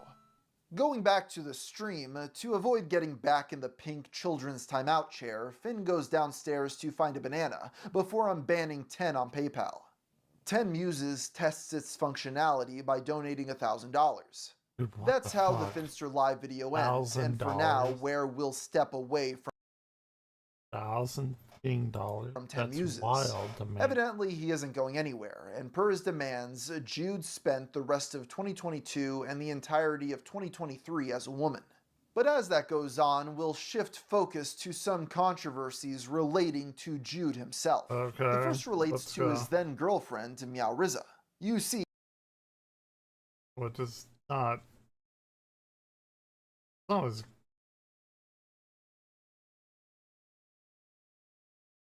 biological girlfriend. before meeting Finn, Marissa was a trans sex worker on OnlyFans. It was her primary source of income, generating 15 to 20K a month at its peak. The story goes that in 2022, she was desperate to get facial feminization surgery. This is a popular procedure for trans people that often involves remodeling their bones. For her, such an operation would cost approximately 30,000 euros. Unable to afford this, she asked Jude to help. Jude agreed to pay her £5,000 with the stipulation that she had to post on OnlyFans every day for a month. This agreement was put in writing, albeit on a napkin, but still a contract nonetheless. Well, Marissa did post daily for a month, and on March 23rd underwent surgery. However, when she asked Finster for the $5,000, he refused to pay up. Instead, Jude revealed that he never intended to give her that money. His intent had actually been to trick her into making the money herself in an attempt to teach her a lesson. Not only did Jude see nothing wrong about this, he refused to budge until 8 months later. That fall, the two met again at a party, and Marissa revealed that she was now in debt due to unpaid taxes. As a result, Jude finally made good on his word and paid what was owed on November 2nd. Despite this, there was clearly bad blood, as weeks later, while on stream, Marissa relitigated the ordeal to the public. Here's my horror story. When I got facial feminization surgery in March 2022, I asked my rich friend Finster, could you please help me? He said no. Paid $0. Give you 5K. They bicker throughout this retelling, interrupting each other to correct details or add additional context. In pursuit of fairness, I'll try my best to convey both of their perspectives. Marissa explains that the surgery had already been booked before she asked. She then claims to have offered to pay him back, but Jude outright denies this. So I went to Finn and asked him if he could help me out with it. Did I say I would pay you back? No. I asked him if he would help me out with it because it was necessary for me. I had it booked, and for me it was like a life or death. Realistically, for most trans people, it's life or death at this point. At the time, Marissa had 20,000 euro in her bank, so Jude felt she could afford it. They agree. I think it's very interesting to have that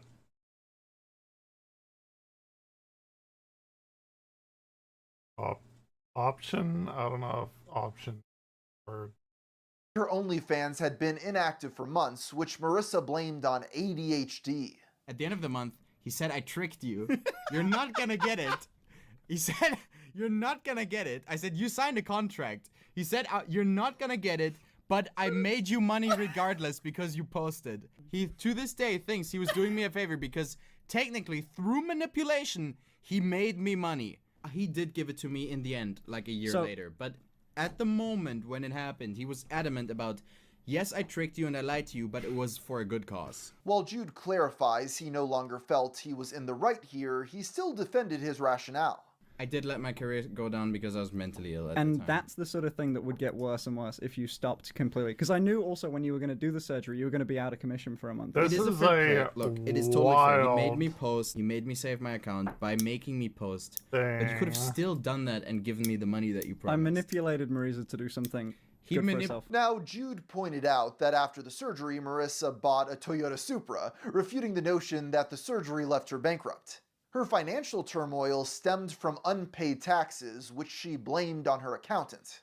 Why are you lying? You're actually lying. You bought a Supra. I did buy a Supra 1 year after the surgery. It's all the same money. And I bought the Supra before he gave me the money. Honestly, it just sounds like this person is a mess. Marissa is noticeably loose on the timeline, as she claims the surgery happened a year ago when it took place in March of 2022. This stream is dated November 2022. That means it's impossible for her Supra to have been bought a year after the surgery. This clip stayed in relative obscurity until several years later when it resurfaced as a call-out on Twitter. Due to the OnlyFans aspect, it was recontextualized as sexual exploitation, sparking widespread outrage. I want all Finster defenders to see this. He literally coerced a suicidal woman into sex work under the false promise of paying for her surgery, and then acted like he did a good thing for giving her the motivation to post. He is literally laughing thinking about it. Deeply evil. Finn would respond in a video titled, I got cancelled on Twitter. I'm a sex trafficker, Chad. I have been cancelled on Twitter, and I do actually mean genuinely cancelled. Finster claimed the clip had been misinterpreted, as they were supposedly both doing a bit. What you don't realize is that we're obviously doing a bit! Oh my god, we are so obvious. Jesus, we are so obviously doing a bit during this. Finn then offered a new explanation that he was unable to pay Marissa at the time because he had just bought a house. In this recount, once Finn got the money, he immediately paid her per his contractual obligations. I couldn't pay her, and then as soon as I got paid, as soon as I had money in the account after the tax had cleared, because my year end is in August, the month after! Terrible timing, yeah. Which, by the way, she knows about. And also, this isn't an accusation from Reza. This is just Twitter being mad about something that no party cares about. Sorry, I'm pressed about this, chat. And then I immediately paid her. Now, even if you don't fully side with Marissa, this new explanation makes absolutely zero sense in the context of the original clip. First of all, it's not much of a bit when they're both legitimately arguing, but hey, Finster's not exactly known for being good at distinguishing what's a bit or not, so I'll give him a pass there. The claim of having just bought a house was never brought up in the initial argument either. I went through old streams to see if his background changed at all, but no, he's lived in the same house from at least January 2021 to January 2023. Marissa's surgery was in March of 2022, and the receipt of Finn's payment is dated that November, so his new timeline doesn't track at all. Finally, near the end, you can hear him stammering off while describing how they got on the subject of taxes. The way he tells it, they were just having a chill conversation about paying taxes. But from Marissa's recount, the thing happening in the background was a party, and that she quote-unquote confronted that motherfucker. 1 month ago, I confronted him and said, motherfucker, why don't you just give me the money? And then he did. At the end of the day, after he made roughly 500k from Twitch donations. The brazenness of which Finster is misrepresenting clips we can still watch ourselves is baffling. And to be clear, this is coming from a person who loves to mock people that have false moral outrage on Twitter. It's absurd to call him a sex trafficker over this, but it does speak to how desensitized we have he's passed become to the idea of sex the work, where he saw middle nothing wrong with of the tricking road, a friend into so getting back we into still OnlyFans. have Truly the work of a modern-day Tom half Sawyer. the video Finn left, confessed the guys. scandal kept him Like, up for pretty days, much. in part because he couldn't get in contact with Marissa. They did eventually chat, with the public assured they were both still friends and the matter had been resolved. He ends the video by concluding it was a mistake to respond at all, and that he should have simply ignored the callouts and acted like it never happened. I messaged a friend of mine called Pyrocynical, and I said, what the f***? Can you help me? I've Pyrocynical? texted Reza, and she's just been offline. Can you fucking help, dude? And he went, dude, you're going insane. You're ranting about this. While this controversy was undoubtedly a trash fire, it pales in comparison to what came next. In February 2022, We're nearly at Finster 5 posted a a.m. screenshot of a fan-made I only have rose 40 cake you up compilation. over here, This got a but, reply from Jean Hollywood, a famous ex-transgender porn star with over 300,000 followers. He previously went by the name Ella and uses the online alias Soda Cat and Toon Soda. The two flirted over both Twitter and Discord before meeting up in February of 2023 to hang out on stream. Sniff the chair, you have to? I'm Weird. fighting my inner demons right now, man. Soda! What? Ooh. This wholesome interaction sadly took a darker turn when in August, a prolific pedo named Orion Grant Passmore, better known Ooh, I don't like that. Ooh, a pedo named Orion. Not a fan of that. It's my cat's name. That's my favorite constellation name. Not a fan of that. known as Giggly Goon Bullshit. Clown, was hacked, leading all of his Discord DMs to be leaked online. This cache of logs revealed that the Goon Clown was in direct contact with Jean Hollywood. These messages revealed that John intentionally tried to make himself look like a little Orion. boy, and that he got off on the idea of exposing minors to explicit material. Orion. No, that is not an exaggeration. Jean can be seen here talking about EPI, which is short for something so dark I really have no interest in talking about here more than I have. I need what that is.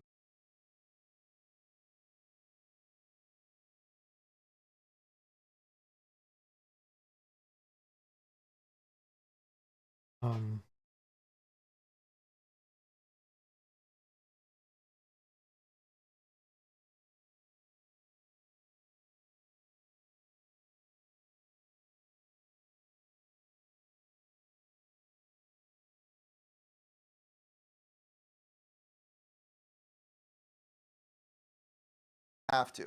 But in short, Orion and Jean Even AI won't tell me.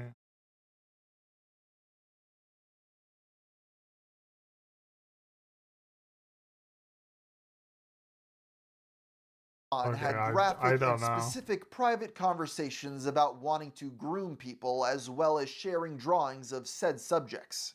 It's worth noting Jean at the time was attempting to pivot to Twitch, which is likely part of why he wanted to collaborate with Finster at all.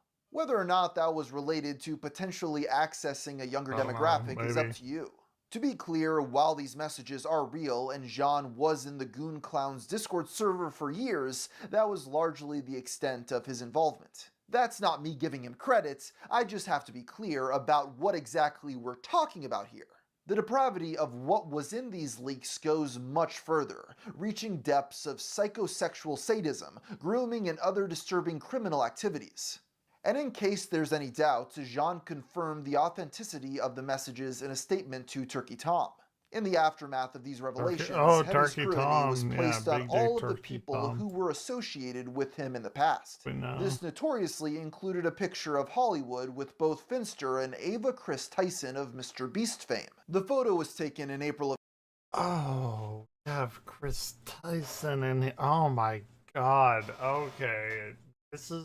This is spider webbing out into a thing that I just completely did not know. 2023 when Chris invited Finster to Tokyo during a company trip. Jean was Finster's +1, leading Chris to throw Finster under the bus while also admitting to having a crush on him. I invited the person I was kind of friends with because they had just started HRT, and I also had a crush on them. They asked if they could bring a friend. I met the person maybe 3 times total before I realized they were into each other, and I left because I felt like I had been used for a free date to Japan, and kind of was left as a third wheel. I just want to point out it's crazy that Chris is trying to frame flying a person out on Mr. Beast's dime as a story about him being a victim since he didn't get laid.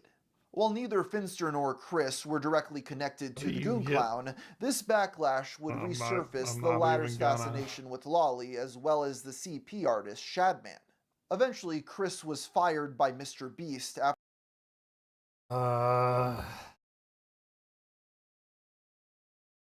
not great.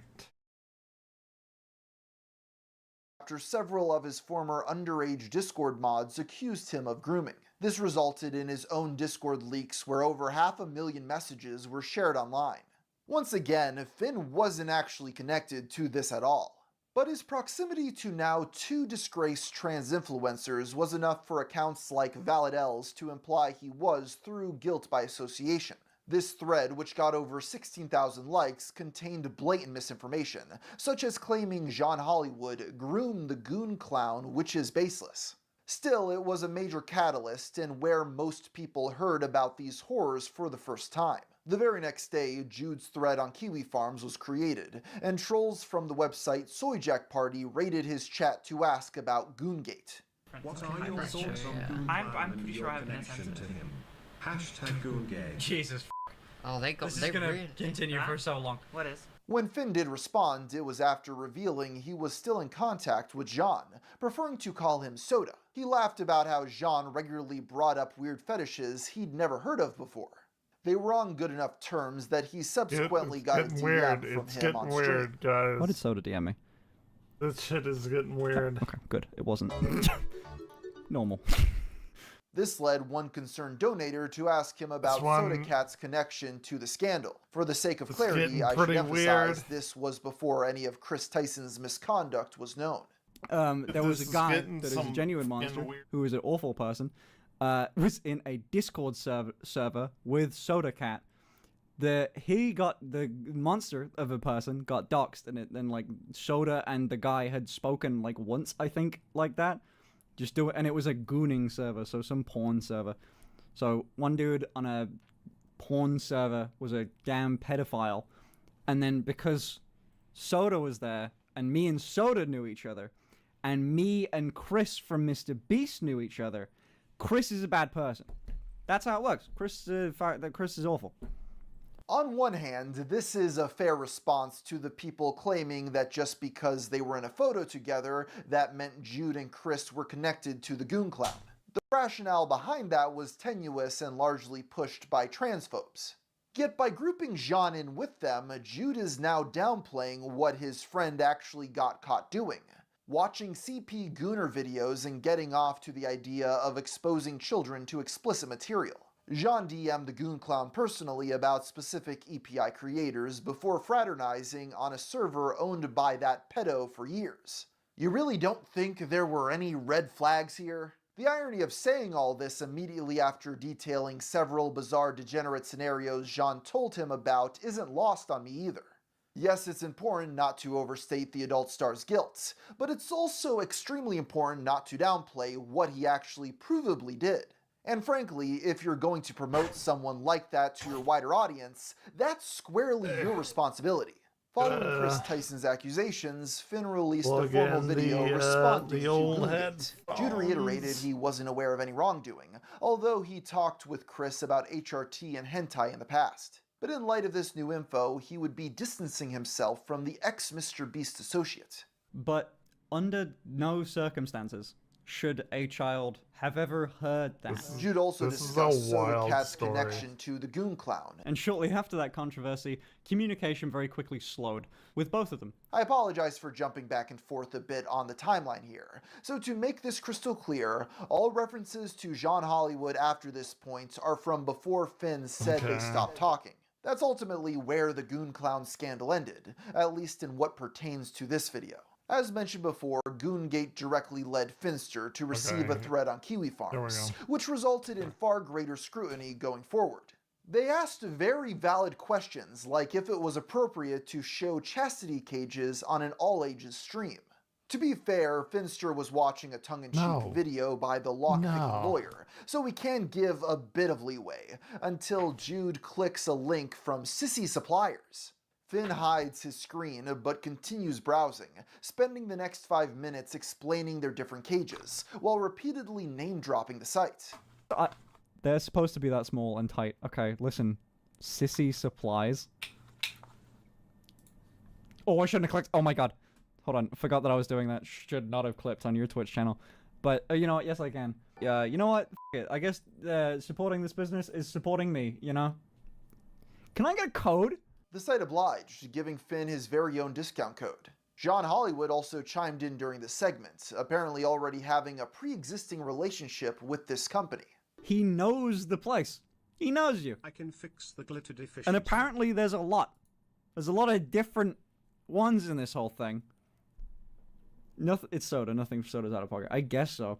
The root of the issue is that a once all-ages stream was now chock full of sexual innuendo. Even innuendo is a stretch. They were straight up promoting adult toy websites.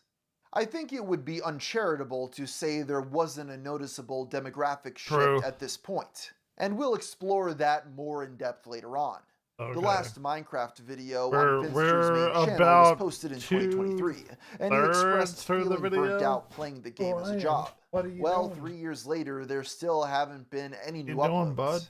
Jude spelled it out explicitly in an interview with The Gamer. If you stream stuff like that, you tend to get fans of the game watching it. And so, if I attract a younger audience, then I can't talk as openly about what I'm doing. Where you have people that are more into adult. Dude, this is a fucking wild Like, this content, is crazy. they might watch me for that. It's not a community I want meshing. I do have to give him credit for recognizing this as an issue, considering what he planned next. On February 7th, Finster was suspended from Twitch for the prolonged touching of female breasts, occurring when he was fixing his bra. This unexpected ban and Jude's declaration he was the first male to be banned for female presenting body streaming made massive waves across the web. His tweets about the situation reached 140,000 likes. He was able to get in contact with staff for more specific details on what not to do. This suspension only lasted 3 days, and he couldn't have asked for a better exposure. As less than a week later, Jude formally announced he would be starting an OnlyFans. Okay, it, it's my account, right? It's my account. It's my... I made the thing. After years of waiting, longing, salivating, just to see a little bit more skin, Kyle of the Painkillers Already podcast and formerly FPS Russia could finally undress the man of his dreams, all for the low price of $20. Everyone I've shown your photos to, I start off by saying, "Hey, tell me what you think of this person," and I just show them your photos, and they, well, it's crazy to see where we came from to where we've been. Actually. Ooh, she's pretty. And I'm like, yeah, right? Let me show you one of her videos. My Made it ears like a say bit of no, a- but my cock can't hear, so. Within the first week, Finster reached the top 0.01% of creators on the platform. Before long, Finn was looking to hire a dedicated photographer. At the beginning, this page consisted of lewd cosplay shoots with no nudity or sexual activity. There were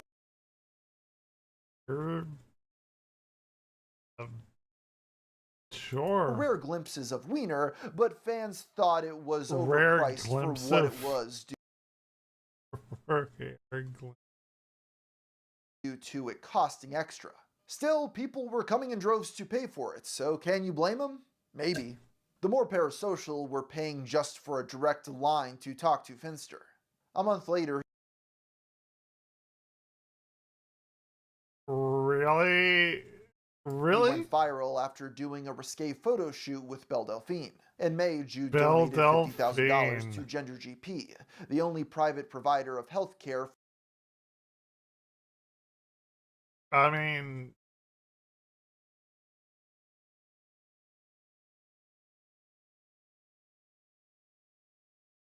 for trans youth in the UK. I didn't know Belle Delphine would pop up in this. Like, who else is going to pop up in this? This donation was made with the help of 10 Muses, and had been in the works since 2022, implying new arrangements with the sugar daddy want to be were a still part of being this. made, I promise you albeit behind the this, buddy. scenes. After Like, you spending already so are, much time but going fair through all enough. of these different conversations, now seems like a good time to explore where get Finn it. was at in his day-to-day life. A reoccurring don't wanna- question among curious viewers at the time was you don't if wanna be a and part of when this, I Finster promise. started taking HRT. The answer is somewhat complicated. You see, technically, he began attempting hormone replacement therapy on October 23, 2022. Jude started applying estradiol estrogen in gel form to his skin, as well as raloxifene. Jude chose raloxifene in particular due to it blocking breast growth receptors, stating he was terrified of getting boobs. However, due to his inexperience But he got titties anyway. and inconsistency, this process had minimal effect. And then someone that was also on it told me that they were pissing blood, and I went, "Oh, okay." And I went, "I'm good. I'm all right. Okay, let's maybe not do that." That changed in the summer of 2023 when he met trans YouTuber and OnlyFans model Big Icky, real name Ashley. The two began dating as she started regularly appearing on stream. Me and Ashley went on. We met each other because we found out we lived in the same city, and then we spent every single day from that point up until like 4 and 5 months into the relationship in the same room. Like, we never left each other. She always like came over to my place, and then she moved in with in 3 weeks. Ashley This is a wild fucking. had a sizable channel of her own And about her a lot journey of you- transitioning, giving advice on HRT and how Oh to dress my like God. a girl. Okay. It was through her guidance that Finn would get a more proper regimen, learning the correct doses and how frequently to take them. This started about a month after they met, meaning Finn properly began taking Orion, you HRT in August don't of want to be 2023. a part of It was this. my dad. I Hello, promise. son. Do you look proud? No. Surprisingly not. But in fact, he said, "Hello, Ace, I'm on a mission. I don't care what you look like." And then I opened the door fully in the maid dress, and he went. Jude and Ashley would eventually start filming OnlyFans content together, just stopping short of hardcore content. These lines were slowly crossed as by the end of the year, Finn had multiple videos performing on adult toys. As for Twitch, Finn began drinking more heavily, leading to personally embarrassing moments. Well, I know when I'm drunk, and that's me staring through my monitor at nothing. Yeah, me That too. fall, Jude planned to undergo I've been doing that for septoplasty, But a procedure really, used to correct a deviated septum. As a actually result, he was on hiatus, citing both the operation and mental health reasons. However, he wound up canceling the surgery after being sketched out by the hospital staff. On September 10th, Finster went live, visibly breaking down on camera. He revealed that he suffered from clinical depression, having been diagnosed a few months prior. I got I went to a doctor. I got a little diagnosis for clinical depression a few months back. This led into Jude confessing he didn't like how he looked. Do you dislike that you're feminine, or dislike that you're masculine, or something in between? It's just like a general thing. Love you, Orion. Estrogen deficiency. It's probably that. Eyebrows are nice. Guys, I really hate how I look. Well, your eyebrow. Well, listen, all hope is not lost. Those eyebrows, you're looking poggers. Finn had just gotten back from Insomnia, a gaming convention in Birmingham where he spoke to many fans in person. Hearing stories of how he helped them with their struggles reminded him of his original reason for doing social media, to help people. That included meeting a suicidal trans person who said Finn's sponsorship of Gender GP had saved their life. The stream loses focus after this. Hold on, I am going to shut down the stream and restart it because there's some stuff that I can't get going again. So I will be right back. Give me 1 sec. Nobody's watching.